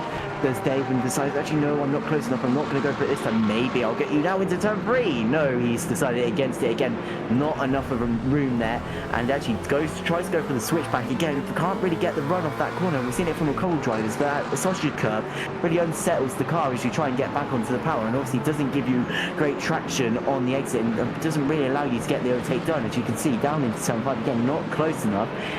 Is Dave. He's trying to get behind, get the tire exit, but gets all squirrely at the rear as he tries to get on the power, and that's going to allow Tim Bob to open up the gap ever so slightly more, give him a little bit more of a cushion for at least another couple of corners from Dave Schlecki, and he won't have to worry about a move as they come up towards turn 8 now. Again, it just doesn't seem like David's close enough to get the move done. And again, here's some hypercars coming through, so that means now as they come down the hill into Craig Jones, it means that, again, he's just not close enough to get the move done. He's going to try and go for a switchback into turn 10, potentially trying to go around the outside at turn 11. We're trying to draw alongside so he can get through on the inside into turn 12, backs out of it. You can see just let off the power ever so slightly there to allow the other McLaren ahead of them. The other McLaren also looking to run wide off the exit of the corner. That allows a little bit of a look up the inside again for Dave Schlecki, but it doesn't look like they're going to be close enough as they will come out of the penultimate corner now. It's looking to the inside again, potentially lighting up and move onto the straight, but has to brake to try and avoid Tim Bob turning into the corner. And again, that's compromised all of Dave Schlecki's pace that he did have coming onto the straight. And you can see the gap's now about car lengths again, so Dave's going to have to try and work again to close that gap up. Yes, exactly. This is a brief yellow flag for Max Savchuk, I believe. long way to go yet, and obviously I'm curious about these pit stops. I wonder when they're going to happen, and I wonder if some of these drivers are going to eke out those tyres, see if they can get it done, and if they can manage that pace. Well, not a couple battles also heating them at Townsend here, not far from Tires Fuskin. We've got Ben Lieberich in third in the hypercar field, also not far from Aidan Carter either. A couple of battles sparking across the field. We'll see if we can catch them, obviously, as we watch P5 in the GT2 field just opening up the left hand here, trying to get some more speed, get a run on the Ferrari. Looks almost to have a bit of a crossover there, but here comes the hypercars, and they've got to let them through at this point. They are blue flagged, are the GT3, so they do kind of have to just let the hypercars go and can't defend them, obviously, and kind of sacrifice their battle, unfortunately, a little bit. Another yellow flag briefly for Ralph Vess, who drops down to P33 now overall, and last in the GT3 field, unfortunately. But we continue to watch Max Townsend as they get onto the start-finish straight into the slipstream of the Ferrari. 296 ahead of him, closing their gap 3.5 tenths. I don't know if it's enough. Comes down briefly, but you have to just wait and be patient. I just want to acknowledge a few things in chat as well. Obviously, we saw Zach Silver retire from this race, and apparently it's, well, Portmao is my PC curse, apparently. Too much stuttering and just a bad frame rate to continue, sadly. Good thing is I'm replacing it soon, so hopefully we'll see Zach Silver out in the next round, and obviously hoping for, well, less PC issues in that. As we're running on board with Aidan Carter. Oh, actually, no, this isn't Aidan Carter. This is Ben Lieberich in the Toyota, who we are on board with now in this stage of the race, coming up the hill towards turns 13. Dives onto the brakes now. As you can see, a little bit softer on the power with this car, a little bit more sensitive compared to the GT3 we were monitoring earlier, as some hypercars are lapping one of the 963s up ahead. It's going to put Ben Lieberich maybe getting a little bit in the way, as he's going to have to go off of line to try and get past, which is obviously going to scrub a little bit more speed off as he understeers a little bit out of the corner. But coming on to the straight, you can see now going up towards we're nearly at 300 kmh, as there you go, crosses line into 7th gear, and then now bang, bang, bang, bang, bang, jumps on the brakes, down into 3rd gear from 7th for Ben Lieberich, and then will go down into 1st gear again. Runs actually a little bit wide there, which is going to compromise his entry into turn 4 ever so slightly, so that's going to be good news for Aidan Carter, who's going to be able to probably open up the gap ever so slightly. But again, you'll see a big impulse of braking here as they come down towards turn 5, turns the car in, and will obviously has to be general on the pole out of there. We've seen with James Cowley a little bit of, he's obviously had a little bit of rear end wiggling as he got on the power too early out of this corner. We're going into now turn 7. But yeah, how hard do you think it is to? I haven't really jumped in yet because obviously I've been busy. But how hard is it transitioning from ACC into LMU, Sam? Well, obviously the biggest difference is the GT3 cars in ACC are designed to be driven with ABS. So you stamp on the brakes, you know, you turn the steering wheel and you trail brake through a corner, and everything works magically. When you get into LMU, you've got no tyre blankets, you've got a different tyre model, you know, you've got really cold tyres, you've got no ABS, no traction control, and it's just struggle after struggle. Daniel Chevelle also, by the way, having a big moment. Let's quickly watch this before we continue that chat. Oh my god, I love this game. I love that it comes up with the yellow face, sorry. So here he is, Daniel Chevelle, coming in through turn 6. Now through turn 7, is it another flick of the rear end? It is. You can see the car, it was already overtaking him onto the entry into there, and actually he's lost it into turn 7. There's done a little bit of a pirouette, a full 180, and quick put in reverse care, and then puts the power back on to exit again, and actually he's going to put him under a little bit of pressure from one of the Toyotas, and he also is going to levitate into space apparently. But Ralph Best is spun to the inside out of turn 4 there, and really not Ralph's race today, as it seems like obviously after that first initial spin, it just the car just doesn't, well, he can't put much confidence in the car. Essentially, is that every time he seems to start pushing it, he seems to be finding himself spinning around. So poor Ralph is well, this probably is going to be a round to forget. Sadly for him, it's still got 56 minutes and 43 seconds to go, as James Cowley still trying to fight his way back into the podium position. Just got to remember, briefly he was in 2nd position at one part of this race, but has fallen out of that now, as Daniel Chevelle under a little bit of pressure for 6th position after their spin. As you can see, the Tyler Shanks here in the battle as well with, I think that's Alex Shahabi, locked up in the background of the F-Course car.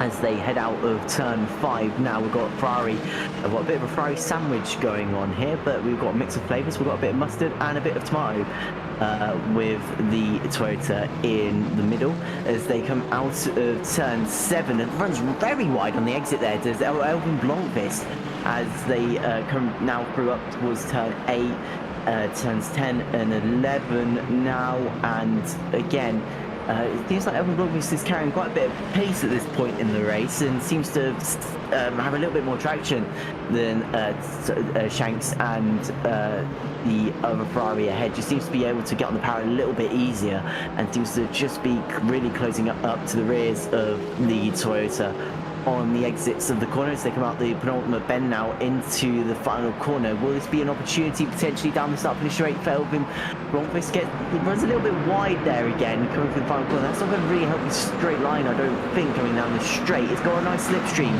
from the Toyota, but as you can see, it's really gaining too much, and actually as they come into the braking zone again, it's a lot stronger on the brakes, so it does close up, but really then comes into this tight twisty part of the circuit where having moves are possible but are going to be very tricky in a hypercar. So as they come through turn 3 now, through turn 4, it doesn't seem like Elvin's close enough, but the thing is, the more that he keeps doing this, the more he keeps putting the pressure on Tyler Shanks, it does mean that the red Ferrari can just scurry away a little bit up the field, because it means the Toyota is worrying more about Elvin Blomqvist, which it will have to do now because Blomqvist gets much tighter exit there out of turn 5. I thought it for briefly there, they were alongside as they go through turn 7 up towards turn 8 now, and it's just again just teasing us ever so slightly, just teasing us because they are threatening to start going alongside one another. It's just Elvin Blomqvist needs to kind of sit back, figure out where he can put that car alongside.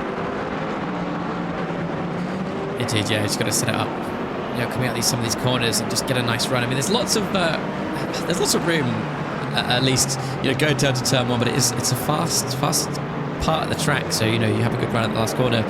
And if it's not done by the, if you're not overtaking on the straight, then you can't really rely on the braking, so it really is quite wide. Yeah, they're dealing with the traffic as well, and these undulations, and it's such a tricky position to be in as the Ferrari of Elvin goes a bit wide. That looks like he briefly lost the rear, almost looked like, as he oversteered out, but I have to say, obviously, right, a car ducking into the pits there. That's Daniel Chevelle. Let's see if he obviously changes tyres, etc., but we'll have to wait and see what the other drivers around him also do, because it's not like ACC either, Tom, where you say, I'm changing my tyres at 30 seconds. You can pick how many tyres you want to change, you can pick how much fuel you're going to pit in, and obviously the Vertex energy as well to match, so you can have really variable pit stops, and if some of the drivers are managing, as is a big off there for Ben Lieberich says watch this as well, but some of the drivers may be managing their fuel so they have a slower stop and a quicker stop, and playing into their strategy. Let's have a look here for what happened to Ben Lieberich then. Obviously was running in 3rd position at this point in the race, was trying to fight back towards Aiden Carter as well.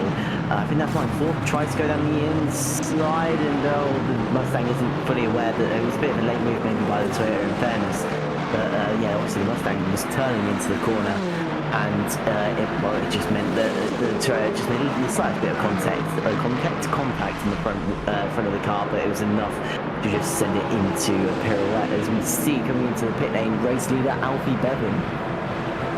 Yeah, this will be interesting because I'd imagine he's got his strategy pretty well put together. We'll have to wait and see what their stops like. It does have a bit of time in hand, obviously, so it's not too much of an issue. And also, they do have that traffic to manage, trying to find a gap to slot back into when they come out. The track map looks like there's a fair amount of big gaps they can slot into if they've timed it right. But obviously, Alfie Bevan, another driver who we saw with the lowest amount of virtual energy, so not surprised that he stops as one of the first. A bit surprised that Daniel Chevelle has stopped first, but obviously with some tyre issues, it's again understandable if they've come slightly earlier than they wanted to. Elvin Blomqvist, attacking Tyler Shanks there briefly as they went through turn 1, I believe, as well. Yeah, so all kicking off here is Elvin Blomqvist again trying to find a way through. Obviously feels like they have the superior pace compared to Toyota, and actually this could be a move as they pass one of the GT3 cars. Now goes down the inside as the Toyota goes back to the racing line, blocks up ever so slightly. That's going to mean he runs deep on the switchback. Tyler Shanks moves back up the inside, and it means Shanks holds on to 5th position for now, but the Ferrari is still tucked in right behind. They'll come up toward into turn 7, up toward turn 8, there's a portion on the inside getting all sorts of sideways. It's just about where these hypercars are making their way through, and it has compromised the exit ever so slightly, that McLaren, forward Tyler Shanks. So it means that maybe Elvin Bromwich could have an opportunity as they go through Craig Jones up into turns 11 and turn 10. It means he changed the wider line to try and give him a tyre exit out of the corner, but it just seems the momentum, the quicker line through there was that wider run, as it seemed like Tyler Shanks was able to carry quite a bit more momentum through there. It's coming into the ring zone again. On the brakes comes Elvin Blomqvist, and you could see he tried to get on the power there. He was probably feeling like, oh, I'm close here, I can get on the power, but it was a little bit too early, and it caused a little bit of a wriggle at the rear end, and it has allowed Tyler Shanks to open that gap up through the final couple of bends, and it means that he's going to be protected down the start finish straight, and that's actually not going to matter in the end because he's coming into the pit lane for their first stop of the race. This is going to matter though, Tom. Alfie Bevan in the wall. Let's have a quick replay. This is big. He looks really in the wall as well. So we'll have to see what happened is coming out of the pit lane. Obviously, he's quite the majority of the way around the lap so far. That one of the BMWs up ahead, we've seen a fire make contact with the BMW around its corner, and it's happened again. It seems that Alfie just a really harsh snap of oversteer there, and obviously you can see really quick reaction times from Alfie to try and correct that, but just speared the car straight in the opposite direction. And the BMW, the complete innocent bystander in that, and Alfie is just stuck in the wall. Yeah, and let's go back to live and see if he's recovered. He's showing us 10th, yeah, so eventually has been able to get out of that sticky situation. A fairly long stop as well, but again, we don't know till everyone else has stopped. 40 seconds, basically. Stopped a minute and 10 in the pit lane for Alfie Bevan, so that's the mark, I suppose. But, the big thing there, the damage, and he chose to continue, so clearly he's okay with managing the damage in the tyres, it seems like, at the moment. But a big incident there, and he's got a long way to recover. It seems like he's got more damage than he's hanging on to as well, because on the straight there was a massive twitch, like he was trying to correct the car. And again, a massive twitch. Again, as we come on board, he seems to really fighting the car to try and make it face in the right direction. You can see the Toyota ahead of him as well. Just had so much more speed in a straight line, because it seems like when he comes to the straights here, Alfie, I don't know if the wheels become crooked for him as we ride on board, maybe ever so slightly, but it just seems like the rear's running away from him. As you can see, he's just got no power out of the corners. The Porsches have just driven straight past him. Yeah, no, confidence always struggling there with the grip. It really must have some issues with that car. Then, and again, the rear, you're right, just really struggling. Maybe then this lap deciding that, this is going to cost me too much time. I might as well go in again and just repair the damage. It does take a while to repair the damage, unfortunately. We'll have to wait and see. There's a lot of other drivers also in the pit. Angela Scotty, Elvin Blomqvist, James Cowley's on his way out. We've got Tom Watson stopped. A couple of GT3 cars as well stopped. So busy pit lane at the moment. We'll have to wait and see who comes out on top, who's managed to complete the undercut and the overcut, etc. later on. The inverted energy is on the screen as well, so Potofson's still there out. Shavchuk running down to 3%, really, really close. And we can see some of the drivers who have stopped have really topped it up as well, so a long way to go and a lot of energy put in as these guys now come out of the pits, and we get an idea of how long they've spent in the pit lane. So let's see, we've got Angela Scotty here who are watching 43.2 seconds stopped, a minute and 14 in the pit lane, so not bad. A bit quicker than some others. We've got, for instance, Elvin Blomqvist stopped for 52.5 seconds, so, and he's still in the pit lane, in fact, so a lot longer than Angela here. And obviously, maybe Elvin victims and damage. I've seen him in the wars throughout this race. Just seems to be struggling with the grip with that car. So we see some more GT3s coming in. Per Yannick, Matt Townsend as well coming in for their stops at this part of the race. As you can see, a lot of the GT3 coming in. There's point Aidan Carter as well in the Alpine in the pit lane, as you can see there as well. Not too long probably before we see Alex Shabby, who also have come into the pit lane as well. As we currently ride with Charlie Morgan in the Jota liveried Porsche 963. I keep going to say 296, but that's the Ferrari. But currently through the final corner now, oh my god, it seemed like more of a rally car there. It seemed like he was going to jump over the DHL advertisements there. So obviously the car did get a little bit run wide as it tried to grip into the corner, as it just understeered a little bit wide as Morgan still out on track. How much NRG has he got? So he's got 7%, so he's done quite well compared to some of the rest of the field. He's actually probably the driver still with the most energy on the track. who hasn't pitted. Yeah, and that's the thing, it costs you whatever the amount of time to lift and coast and be a bit more gentle on the throttle, but this is where it comes out to pay dividends potentially. You get to stay on track longer, get that track position. When you do decide to stop later on, you're going to have a shorter stop because you have to top up less. And maybe, again, you can top up less even more so because you'll be fuel saving and lifting and coasting a bit more in the second stint as well. So overall, it might be a quicker strategy to lift and coast throughout the race and fuel save, save on the torque going through the drive shaft and being registered as energy use. But we'll have to wait and see if this does pay off. Currently resides in P4, does Charlie Morgan in that Porsche, but obviously hasn't stopped yet either. Aidan Carter, however, and James Cowley in front of Charlie Morgan have stopped. So currently are in a pretty good position. And Ben Lieberich is also in the pits. Yeah, sorry. I was going to mention as well, but Ben in chat, tyres will have called massively when he crashed, so that might be overworking them trying to catch up back up, so that might be why he was struggling a little bit with kind of rear end grip around some of the corners and trying to apply the power out of the corners, so that could be potentially why Alfie was struggling. But it has come up actually on our screen, I don't know if that's right, that he has DNF'd, so that it could have potentially have been damaged. As you can see, he is now sitting in his garage area. So sadly, from lead the race to completely out of it now is Alfie, and we'll have to see them next week as the battle now for the current race lead. Well, it's Cowley who's currently at the top of the times, and we see the fight for second lining up now between Carter and Lieberich. And Lieberich runs really wide out of turn 4 there, and that makes the move incredibly easy for Aidan Carter to just put him onside and get the move done before they have to go into the hairpin at turn 5. As oh no, that does move Lieberich down, and what's happened here? If I can click on it, Johnny Ashley. That being a moment, let's have a look and see how that happened. If I can push the button.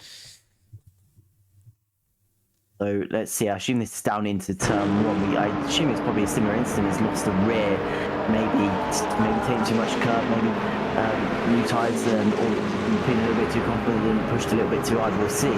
So as you can see, coming down the straight line, we move towards the left-hand side of the circuit to brake, turns the car in, and doesn't catch the curb too much. But as you can see, as he was turning the car in anyway, he was already kind of sideways, and it obviously ended up with him in the middle of the circuit. Was able to rejoin in the end though, and I don't actually think lost out too much as Kitty still owned the driver ahead of him on circuit, as Daniel Chevrolet currently trying to keep ahead of Tyler Shanks.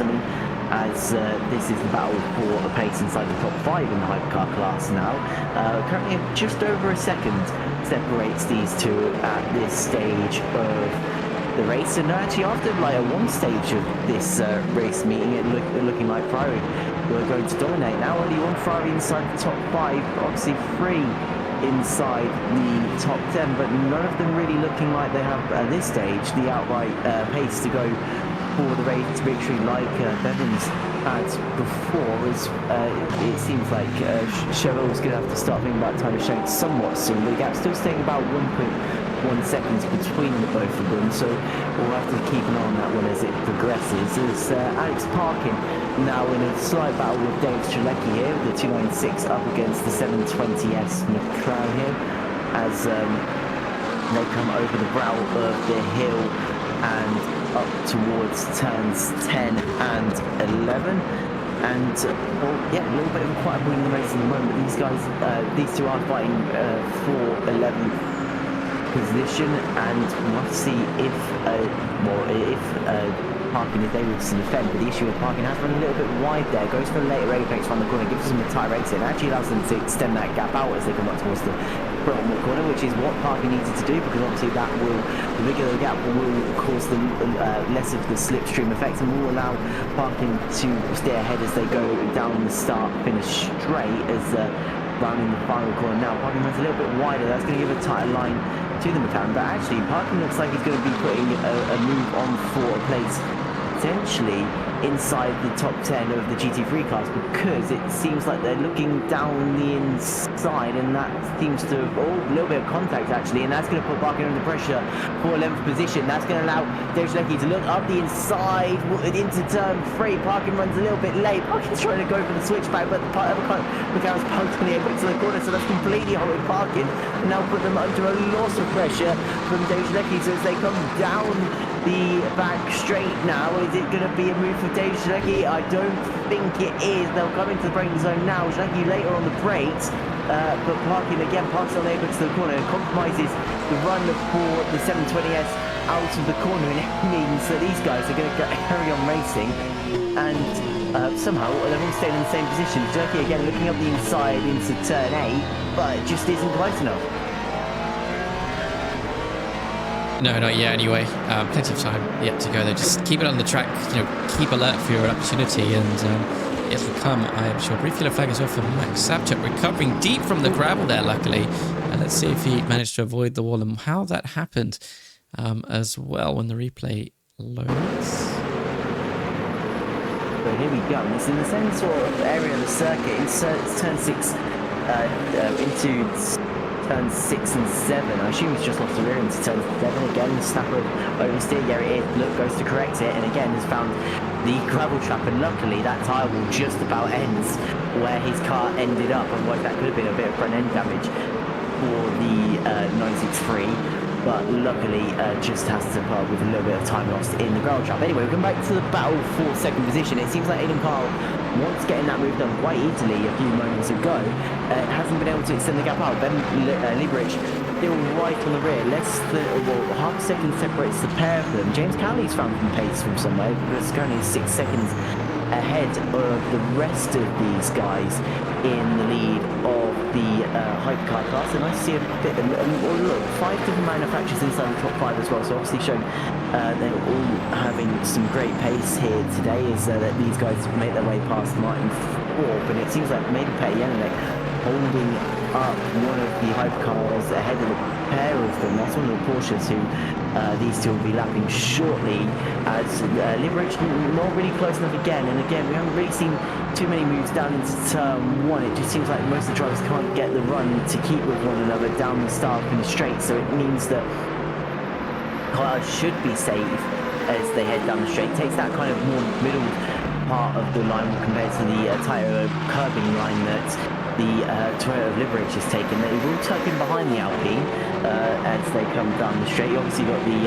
V6 twin turbocharged mid-engine Alpine up against the V6 twin turbo Toyota, and down the inside, move done, caught him complete napping there, did Lieberich, and that's move up into 2nd position for the Toyota, and Paul Carter is going to have to try and get that move done again. Obviously he's doing it seems to be saving a little bit more energy at this stage of the race compared to the rest of them, because currently has 71% of their NRG left, with 65 and 64% for Lieberich. And Cowley, you would have thought Cowley would have saved a little bit more, considering it has a nice 6-second gap. Kind of ought to bring Lieberich and Carter a little bit closer into the battle as well, and then try and extend it out maybe in the later parts of the race, but obviously is pushing as cars trying to make their way through this traffic, going around the outside at turn 11 as the massive dart ping past Puskin there for the Toyota of Ben Lieberich, and again it's just it's mother endurance here we're seeing now. It's will mother endurance give you a nice clear path through the traffic, or will mother endurance give you a massive roadblock of GT3 cars? And as you can see there, the Toyota held up by one of the Corvettes, and that's not cost them too much coming down the start from the straight. Could have been a lot worse, but means that for now Lieberich will continue in 2nd position, and Carter will have to try and settle for 3rd as long as they can get any closer. Indeed, Nathan Basker also in the pits as well. 37 minutes to go. The energy thing, by the way, Scotty was so much better than I am. I can't work it out in terms of if it's ever enough to get to the end or not, but we'll see. I'm sure we've had it many times, so it's not the case that drivers get it right every time, 100% of the time.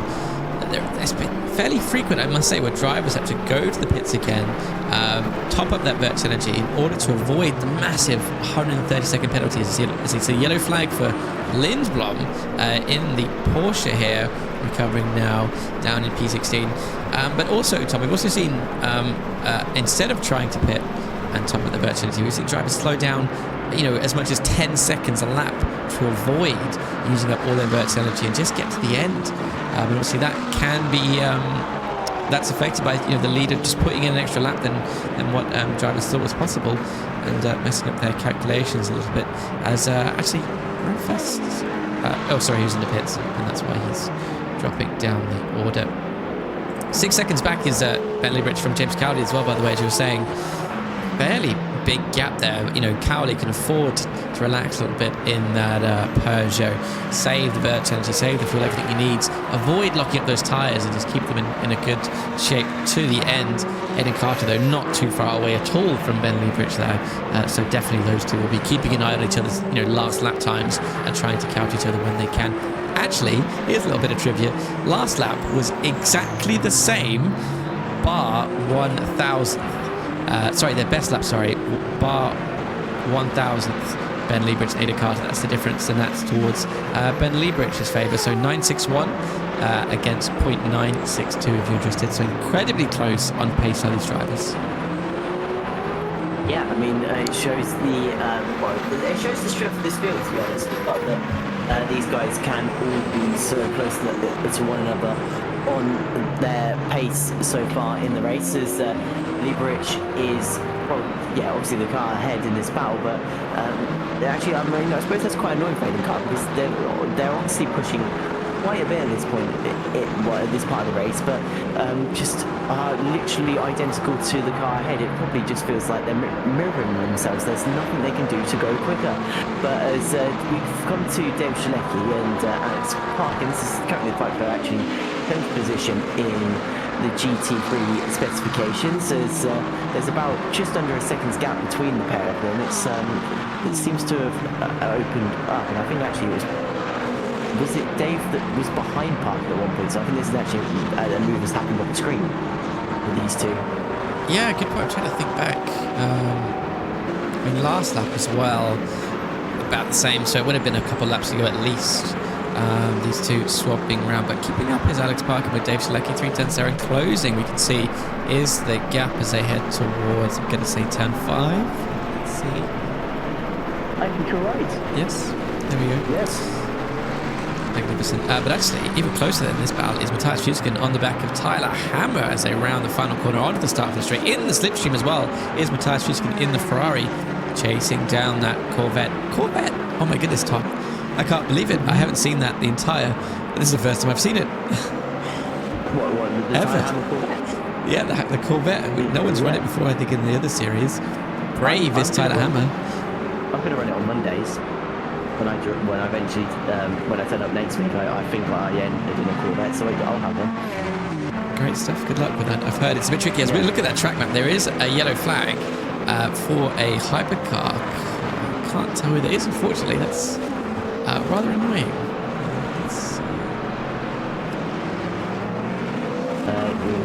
I'll talk over us before this battle. There we go. I think this is replay between them. So one of the hypercars runs wide. That's Max Savchuk. We've got Tom Watson as well, so, popping up on the screen. Yeah, this isn't a replay, but I think it was Max Savchuk looking at his last lap time. 13 seconds slower than a normal lap. So I don't have a replay, unfortunately, but I'd imagine it was Max having that issue.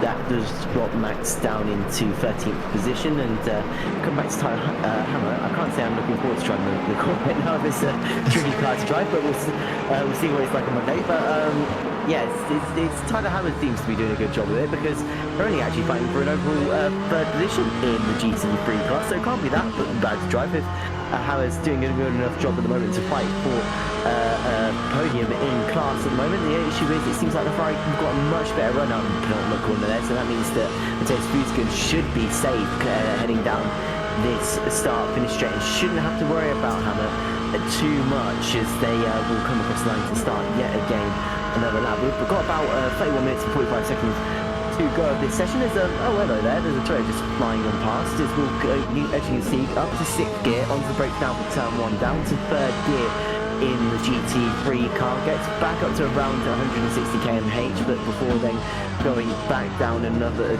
couple of gears into first and then puts power straight back on. You can see he's very confident with the throttle, not as gentle as some of the hypercars we've seen, as obviously can be a little bit more seems to be a little bit more confident in the GT3 specification in terms of trying to get the power out of the corner, not having to worry about the speed, as coming up the hill now into turns 7, now up towards turns 8, and this gap actually is opened up, I think, a little bit over this lap. It seems like again, that's not going to help, we're having to let past the typing, of course, hypercar down the inside the tyre hammer there, and it does mean that in terms of battling the far ahead, this battle seems to have quite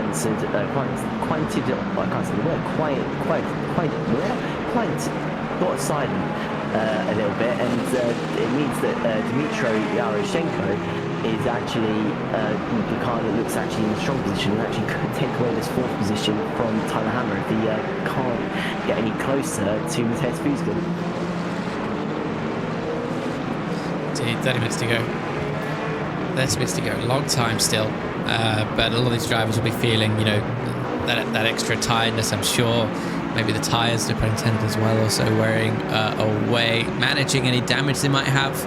You know, lots can go wrong at this technical circuit. Alex Park as well, knocking the door of Dave Selecki, still keeping up with him as the gap ebbs and flows. A second, 7/10 or so. Aiden Carter as well, just popping up on my screen there within a second of Ben Liebrich. Ben Liebrich as well has brought the gap down to James Cowley, by the way. Just looked at that, down to 3 and a bit seconds, down from 6 and 7 seconds earlier.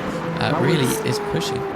How is the NRG though? Could Cowley be letting off as I mentioned, would Cowley be managed? No, actually no, it's around the same as it was. Lieberich and Cowley were around about the same NRG the last time we looked at them, and again, it doesn't seem like Cowley's let off at all or tried to do any more types of saving that, because it's they're both still identical, so obviously Cowley's still pushing just as much as Lieberich is. It's just Lieberich seems to just be that little bit faster at this stage in the race in the Toyota, and the good news is Aiden Carr is the one with the most energy as well, and isn't falling too far back of Lieberich either. So again, we could be seeing a 3-car battle for our overall winner here at the round 1 of the SimHound LMU 100, brought to you by Coach Dave.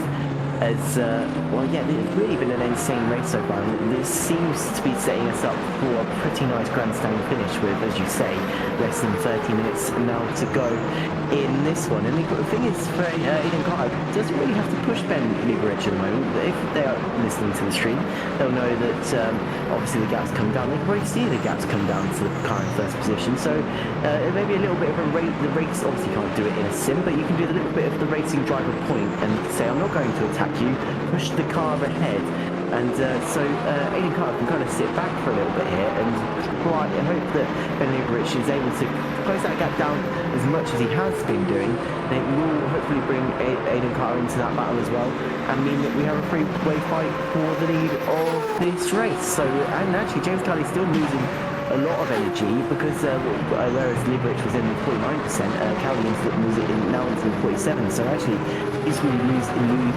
using more than Lieberich is, but actually still been finding that the Toyota is able to catch. The good news is that Toyota's got caught in a massive GT3 sandwich. Yeah, it seems like Aiden Carter quicker than James Cowley and Ben Lieberich, it seems, on pace, at least in the recent laps. But as you say, yeah, really pushing along those two to catch up to James Cowley. The gap is closing down. Aiden Carter 2 and a bit tenths away from Ben Lieberich. We watched Dmitry Yaroshenko, who was ever so close, again, so briefly. No, let's go back to Aiden Carter, because that gap has come down so much. But as you say, these two maybe will think about just pushing up together towards James Cowley. But, you know, you've been in that position, I'm sure, Tom, where you're the faster car and there's a driver ahead of you and you're like, okay, I just want to get past you. I know we should be pushing together, but I also just want to get past you and get there on my own. But they're going to fight each other. They're going to slow themselves down, and Tim Cowley's going to enjoy that whilst it lasts. But will it last long enough? Is the question. Yeah, I always try. No worries. I always try and be patient in those situations, because the thing is, you back yourself in the moment. You are the faster driver, and you can pretty easily get past this guy ahead. But the thing is, if you start fighting, that's going to cost you time, and especially at this point in the race, you don't want to lose too much time, because Cowley could then switch it on and be up the road again. So if you just kind of stay back, let Liberich just kind of keep pushing at their own pace. Don't put them under too much pressure. It means that then, once the bridge does catch Cowley, it means you're in that battle as well. You've got more to gain, because those two are fighting now, so they're then holding each other up. And then once one of them makes a mistake, it's just an easy move for you to get done, and it just makes the whole. It's just a much more logical way of racing, and it just means that you can get your move done so much easier and probably gain a hell of a lot more. And as you can see, Carter is doing that, isn't pushing Liberich too much, is allowing Liberich to focus on their own race, pushing towards, trying to get towards Cowley, and it means that theoretically, if Carter believes that they have the pace, they should be able to get two positions, as I said earlier, quite easily. Yes, indeed. And again, Vex Energy, they'll have to come into it. We'll see, obviously, if Tim Cowley and Liberich can manage that enough to go to the end. They will have to probably lift off a little bit more. And I mean, imagine Tim Cowley, as you say, is lifting and coasting, and that's probably where the pace deficit is at this time, with Aiden Carter having a bit more than those two. Hence why they've got the fastest lap out of those three. Tyler Hammer again, Natasha, these guys just, the Constantina effect, I'm sure, is throwing me off here. But they get so close together and then they spread apart again. And I'm sure as well, it's probably got something to do with the hypercar field coming on by and disrupting things, if you like. But yeah, it will be interesting to see if these guys can manage to get two more positions nearer the end. Matashishkin is 10 seconds away from Johnny Ashley, so probably that's all said and done, I'd imagine, for now, unless Johnny Ashley or Christian Kiesig makes a mistake, which is not out of the realm of possibility, if we're honest. Being LMU, being trickier, etc., etc. Christian Kiesig, though, seems to be fairly settled in the lead. We can see a swarm of hypercars behind him, though, who just gets on by without issue as well. And I have to say as well, what a nice livery on that Porsche. I prefer the Porsche.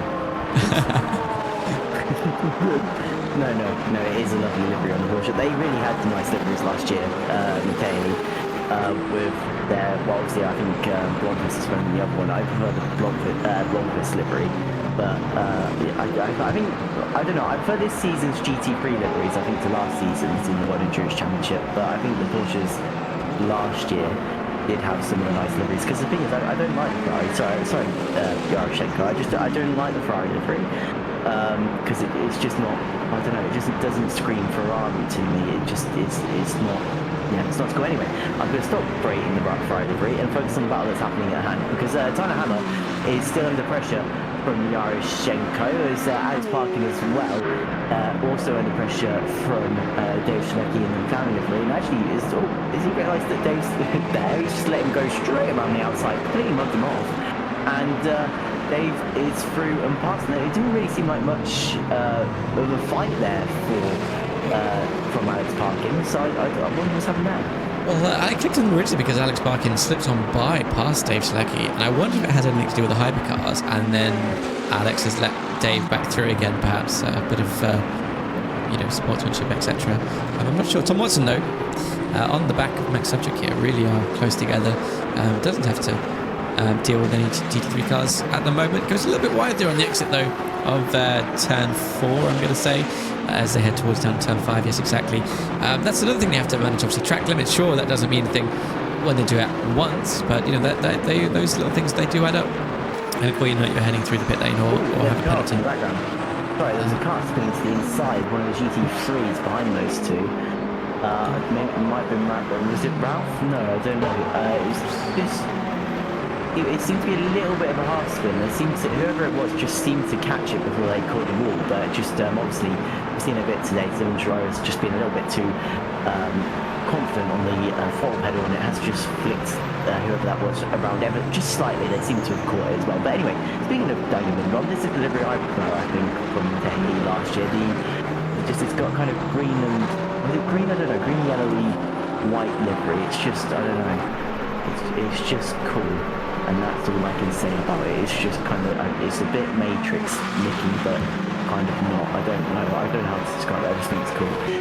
So yeah, anyway, come back to lead the race rather than my horrible colour, me horribly describing colour. Anyway, into the braking zone for turn 1, and you can see Jaden Carter's not been able to stick with them, which is quite surprising. Carter's still 3 seconds off the back of this battle. I wonder what has actually happened there, because they seem to be easily sticking with the rear of Ben Liberich, but maybe it has been caught out in some of the GT3 traffic. Actually, you can see now behind this battle where Carter is on the circuit. There are a few GT3s just kind of all ahead of him, so that's probably acting as a bit of a police escort, kind of slowed down type of situation as coming up towards turn 7 into turn 8.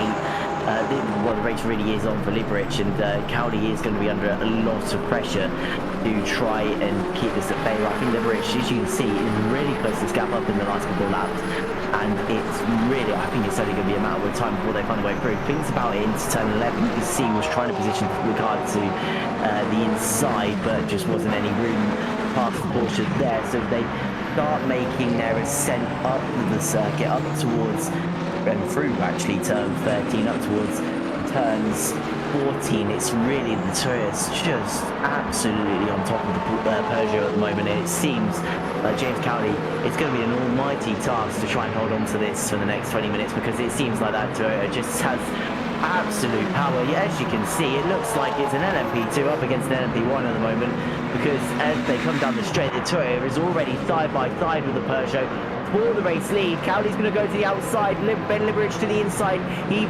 muscles his way through, pushes the Peugeot off of the circuit, and by the time they made it to turn 3, Peugeot tries to think about coming back, but it looks like Ben Liberich moves to the lead of the race here in round 1 of the SimHound LMU 100 series, powered by Coach Dave Academy. And yeah, it doesn't seem Cowley's trying to stick to the rear, but it just, I mean, it's going to have the move's going to have to happen quite quickly for him to try and find his way back up into first position.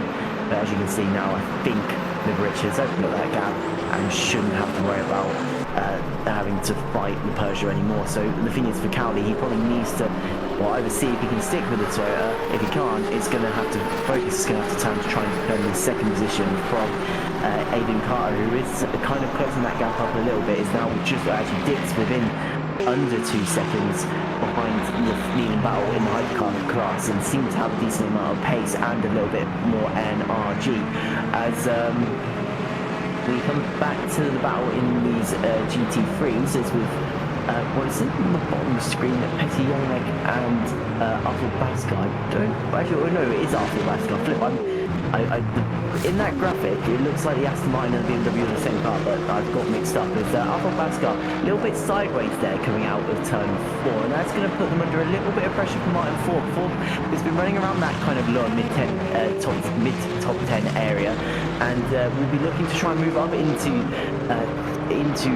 7th position here. So obviously swap from his usual Aston Martin V8 Vantage from ACC. Obviously that car not in this game, as we've got the next generation of Aston Martin. So Ford running in the Mustang, and is trying to find their way past Arthur Basker, who was falling a little bit off the back. We obviously was, when we were talking about him at stages in this race, were running actually inside the top 3, and this could potentially see them drop all the way down to 8th. So a little bit disappointing after a really good run in the GT3 festival, as I mentioned earlier on. Took a podium earlier on this week in that, but just seems like the pace hasn't, or the pace has kind of transitioned in the early stages of this race and in qualifying, but just seems to have dropped off in the latter stage of this race. Yeah, the tyres are working off their concentration. Obviously, maybe again that they're lifting and coasting. We don't know. We can't see, unfortunately, the GT3's burst energy, but they do have that to worry about. Nevertheless, yeah, definitely putting the pressure on. It does ebb and flow as well, as we've talked about as well. Dmitry Yaroshenko again within touching distance of Tyler Hammer. 4P4 in that class as they go through turn 1, and just keeping it all nice and tidy. Trying to manage those tyres well, not getting the power down too early. But nice little tucking under there from the Ferrari briefly, and the BMW in the background goes wide and actually has a bit of a moment. I think that was Algarve indeed, and that'll obviously give Martin Thorpe a major run if he can hold on to it down towards turn 5, which is a good spot to get the job done if he can claim the inside. But unfortunately the gap has grown too much. Charlie Morgan also having a little bit of an off, which we are going to watch on a replay.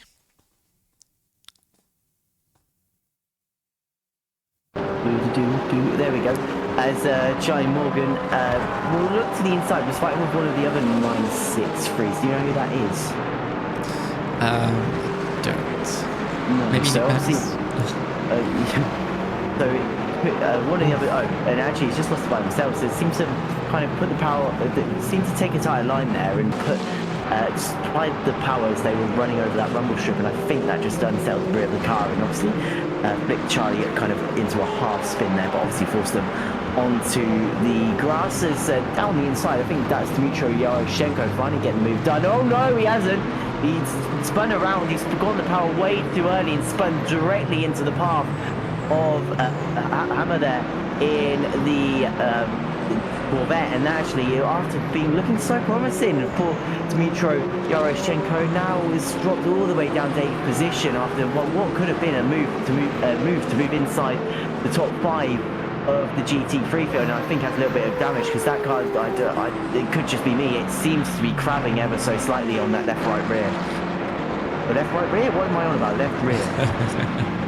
We'll have to wait and see as Algarve gets onto the brakes, launches over that sausage curve there in between turn one. Luckily keeps everything ship shape for now, but has to defend against margin. The pass to attack Tyler Hammer. A bit of a tricky predicament here. Has to let the hypercars go as they snake their way through the sector complex, the sector 1 there, over the crest obviously. Peugeot coming on by into the braking zone, and another Alpine just trying to slot amongst all this on the braking zone. That could be a tricky place to get that done, but everyone seems to sort out amongst themselves for now. And Algarve still on his way. Martin Thorpe obviously not far behind. Tyler Hammerhead, and so Peter Yannick leading this kind of train in the final 15 minutes of this race. Make one mistake and potentially lose 4 places.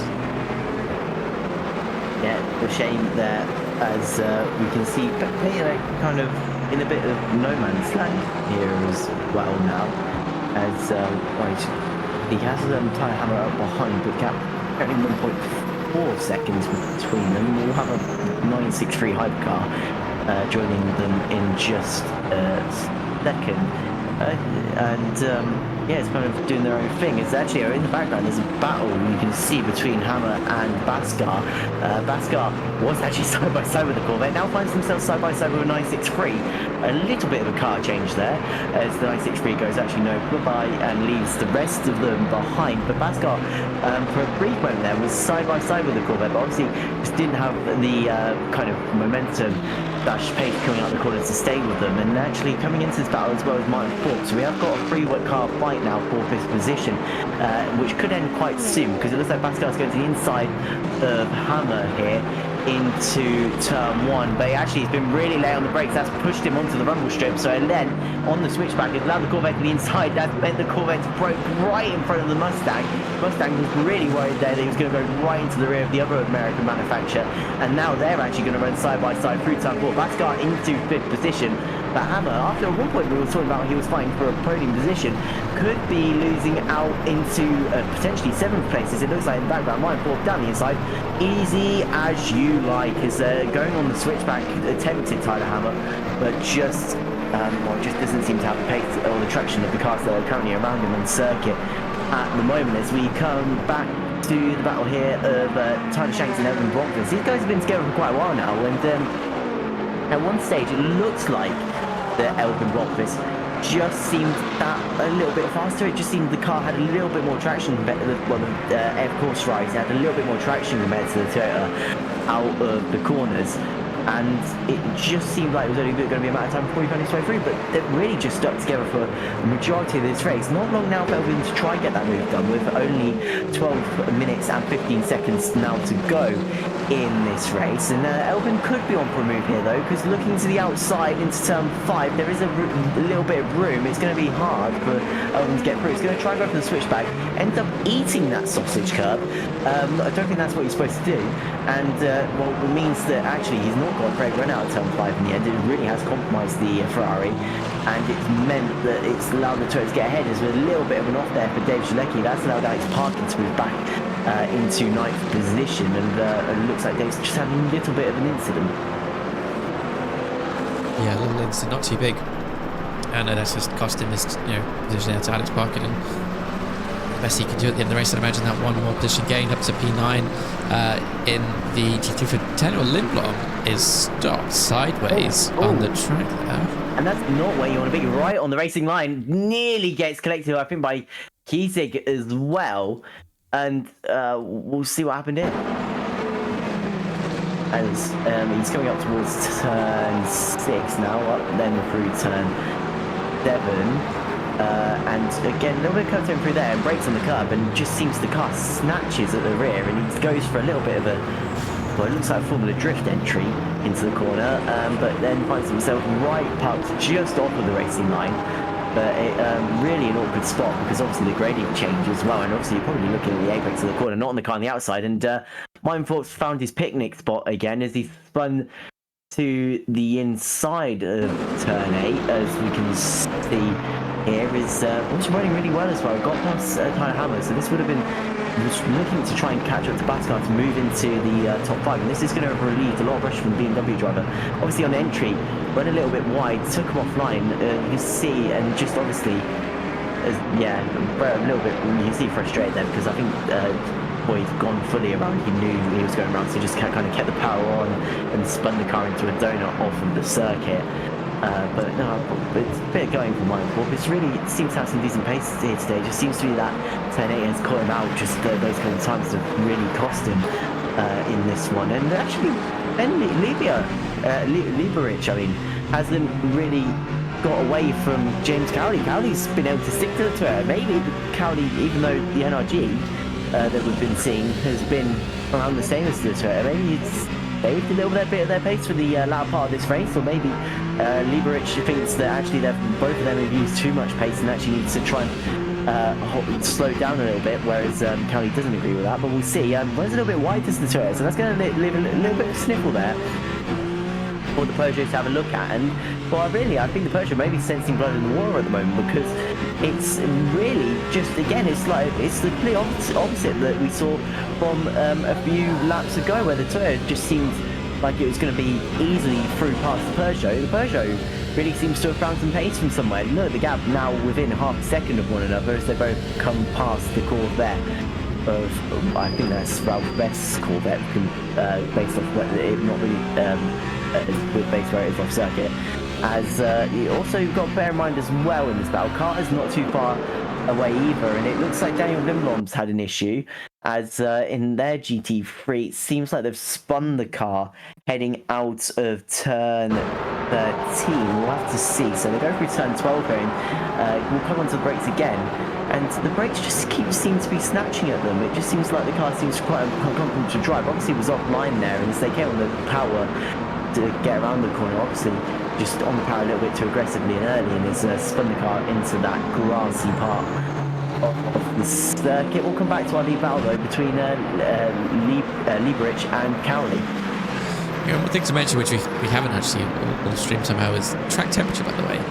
41 degrees, so incredibly hot, obviously, down in the south of Portugal. And that's not going to help things when you have a little bit of an oversteering moment. Your tyres are getting even more, in trouble. And it all just compounds as James Cowley knocking on the door of Ben Lieberich here, really pushing the pressure, putting the pressure on that fantastic sounding Toyota, I must concede, as they come around the final couple of corners on towards the start-finish straight. A little bit of twitch there from the Peugeot, which is trying to get the power done, obviously, as soon as he can, and get a run down the start-finish straight into the slipstream of the Toyota here, 5/10 away. It's coming down very much though as he onto the brakes for turn 1. 7.5 minutes to go.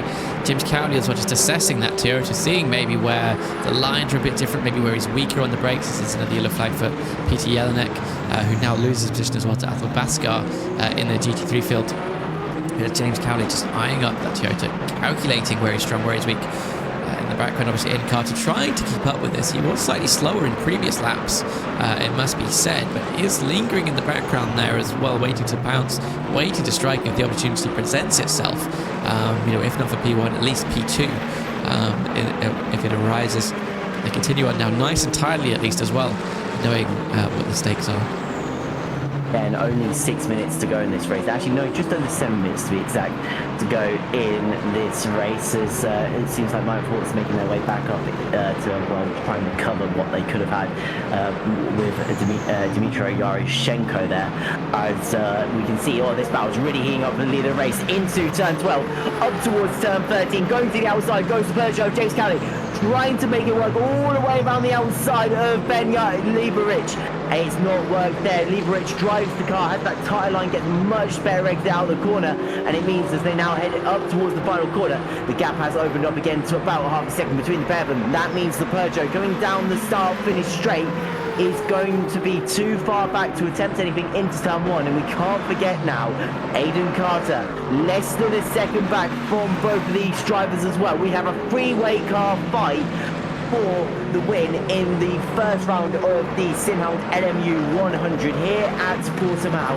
And well, what else could you ask for? What a better way to start the season with a free-car fight for the overall victory. Any one of these guys could take it, and it's going to be decided in the next 5 minutes and 30 seconds. If you're not following so far the oNiD channel, make sure that you do hit that follow button to keep up with all of our latest racing and leagues that we have on throughout the week, and also to make sure you're here with next week to see round 2 of this championship as well, as we come into the braking zone for turn 8 up towards turn 9. Craig Jones, and it's the Peugeot seems to be so really strong at this stage of the race. It just seems like James Cowley has found some sort of secret weapon, and he's really making the most of it as they come up through turns 11 now. It's just, this is where he seems to be strongest.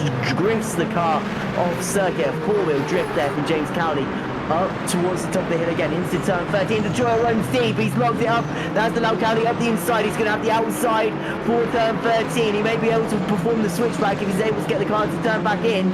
He's not able to though. The Toyota just about holds on, but you can see the Toyota's feeling the pressure. Ben Lieberich knows the Peugeot's there, but the Peugeot Mother Endurance has taken away Dmitry Yaрошhenko, getting them in the way of James Cowley, and that may have cost him.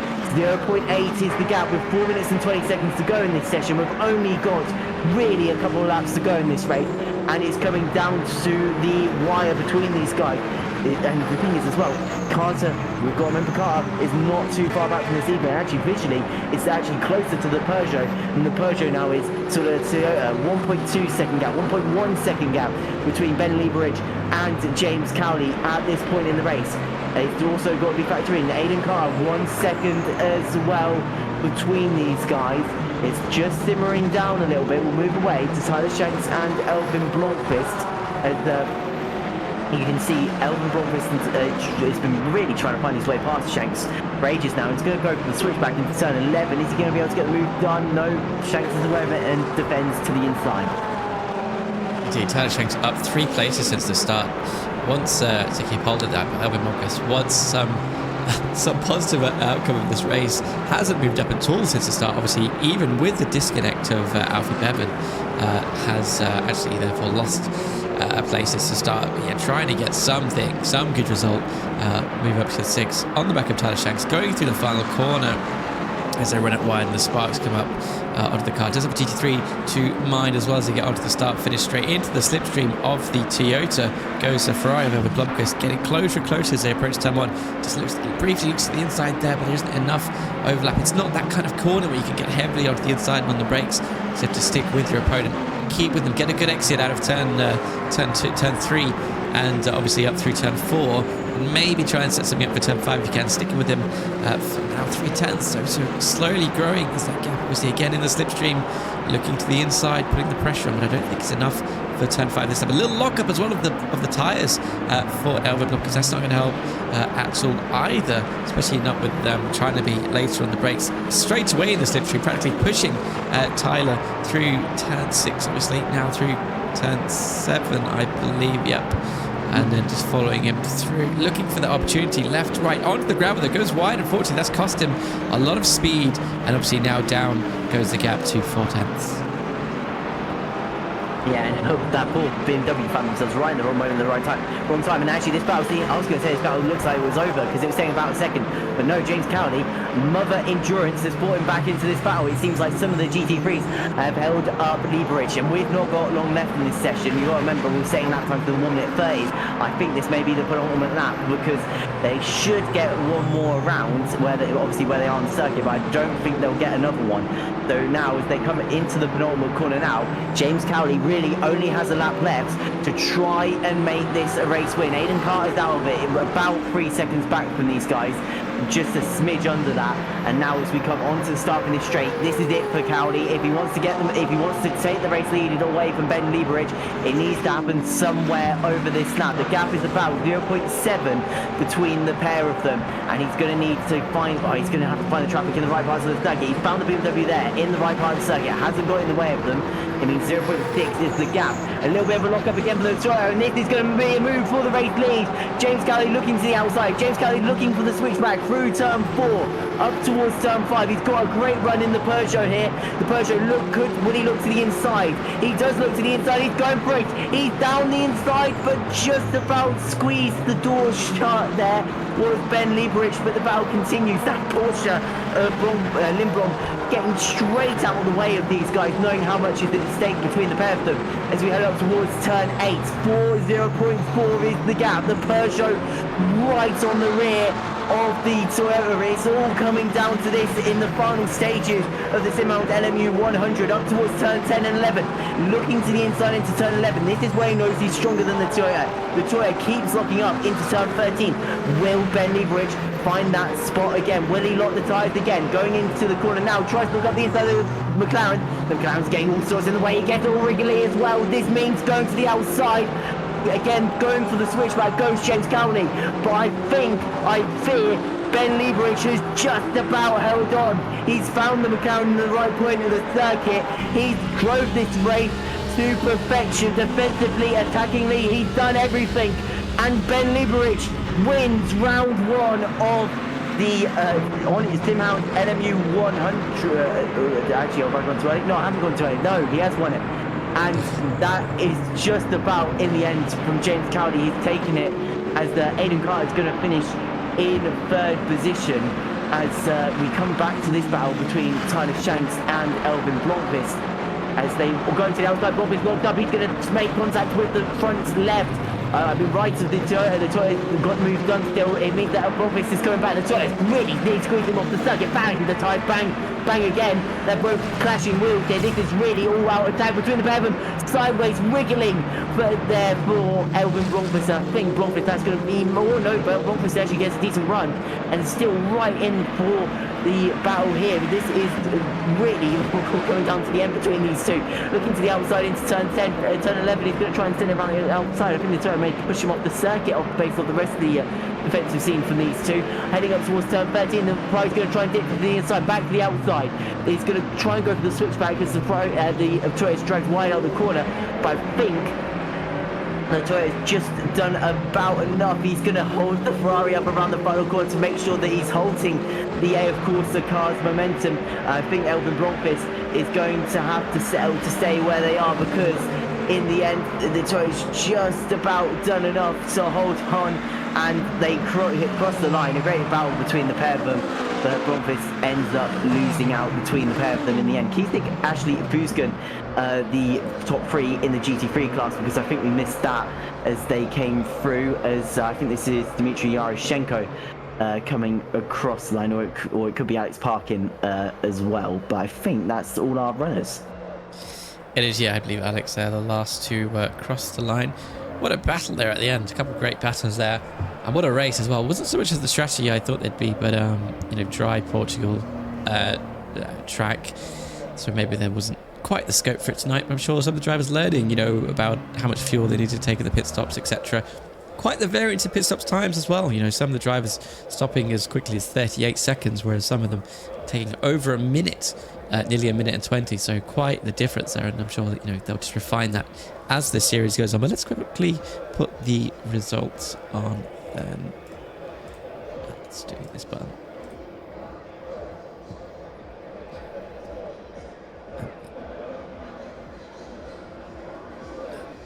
This one. Cool. So Ben Liebrich obviously taking the win there, followed by James Cowley. Incredibly close there as they cross line. A 10th was the gap. Aiden Carter not far behind. A great race from them as well tonight. And to Scotty, who's been a quiet runner really tonight, but has managed to get up to 4th. I think up 2 places since the start. That's a great job for them. Daniel Shevel as well rounds out the top 5. Tyler Shanks up 3 places, I believe. So excellent job for them in that Toyota there. Alvin Blomqvist, Alex Shahabi, the pair of Ferraris behind that, followed by a pair of Porsches of Runar Bottleson and Nick Manders there for the top 10. Obviously, we've got Tom Watson, Dave Spiller, Max Sapter, Charlie Morgan also running in the Porsche. Charlie Morgan showing us a DNF there at the end, so something must have happened, unfortunately, to them. Alfie Bevan and Zach Silver similarly also DNFing in the GT3 field. We've got obviously Christian Keating leads the way comfortably. 12-second gap there at the end to Johnny Ashley, who comes across the line in P2, up 6 places from the start. Overall, Johnny up 4 places in class, so great job for them. Even greater a job done by Matthias Fiskin, who comes 3rd there in the Ferrari, up 7 places in class, so amazing. Well done to them. Athel Baskar, Peter Jelinek rounding out the top 5. Tyler Hammer in the Corvette as well. In 6th, Martin Thorpe, Dmitry Yuroshenko, Alex Parkin, Dave Slecki rounds out the top 10 in the GT3 field. But we've also got Tim Bob, Greg Prescott in the Mustang, Richard Mazan, Daniel Lindblom in the Porsches as well, Christian Schlink there, McLaren, Ralph Vest, John Cotty and Matty Townsend, who apparently DNF'd, unfortunately. It seems that Basker forgot to change their tyres as well. Oh. So that might have been the reason for some of the not being able to. I mean, they set a decent pace, to be fair, and but it may have been the reason they dropped down the order a little bit compared to where they were. But yeah, what a first race! That was. I don't want to put AC. I don't want to like dig the ACC a grave, but that was. I think that was probably more exciting than some of the racing we saw last season on ACC. That was really a strong way to start off this season, and really shows us as viewers what well, I mean, you've probably seen it all this week, but it shows us what LMU does have to offer us here on Sundays. And I mean, if those top 3 are as close as they were in this race over the rest of the season, we're really in for an absolute treat of a championship, and I really can't wait. No, I mean, I think great stuff, and yeah, lots of differences in LMU, and some of the drivers adapting well to it. Obviously a few lockups here and there, etc., but doing well. No, not so much major damage. Everyone, I think, got home with their wings intact as well, which is good to see. Next week as well, Bahrain Endurance Circuit. So I believe it's the outer loop, is it? Bahrain Endurance. I can check. I can Google looking at it. I can't remember. I assume it's just the Grand Prix, the usual Grand Prix loop. Yeah, it'll be the Grand Prix loop. Okay, great stuff. So, yeah, Bahrain, another interesting track, and not a track that you see in ACC, similar to Portimao. So, will be another interesting one, I believe. Actually, let me just check this. Oh no, it is sunny, but it is a night race, if you like, as much as a night race can be at Bahrain, because it's so well lit. Really, so you don't have the usual difficulties of darkness. But that'd be a good one to watch as well. Yeah, and well, I mean, I can't wait for it. It's been, like I said, this has been an absolute brilliant start to the championship. Bahrain, as we all know, well, it's a new game. It's a new track as well. That's the lovely thing about it. Obviously, we had Portimao today, so a little bit different. Bahrain, Le Mans the week after as well. It's such a kind of nice thing to see, just these different tracks for our drivers to learn and for us to watch and for us to get used to. And obviously, Bahrain, a phenomenal venue, and usually is a track that really does bring with it some absolutely fantastic racing with its obviously brilliant twisty sections, but then also obviously it's full of high speed parts of that circuit as well. With obviously their back straight's massive, and then they've got the massive start finish straight as well. So really, I mean, if you thought this week was interesting, I think Bahrain should really offer up something special next week as well. So make sure to join us again about 7:45 next week, and we'll resume this brilliant start to the championship. Yes, exactly. And obviously, we've just started our new season here at oNiD as well. So there's lots of new racing, new series on offer throughout the week on Twitch. I'll get the schedule updated so you can see what's on at what time as well. But we've got all sorts of stuff, not just LMU, although that is quite shiny and new at the moment. So there is quite a lot of it. So if you enjoy that and if you enjoy watching, do join us throughout the week for some more action. Join the Discord if you're not ready to get involved and get some more updates if you like. There's some great stuff. We're a great community, lots of banter and things there, so do join if you'd wish. Thank you obviously for joining me tonight, Tom. And thank you for streaming. No worries. But that's it. I think we'll see everyone next week. So yeah, good night, everyone. Bye, everyone.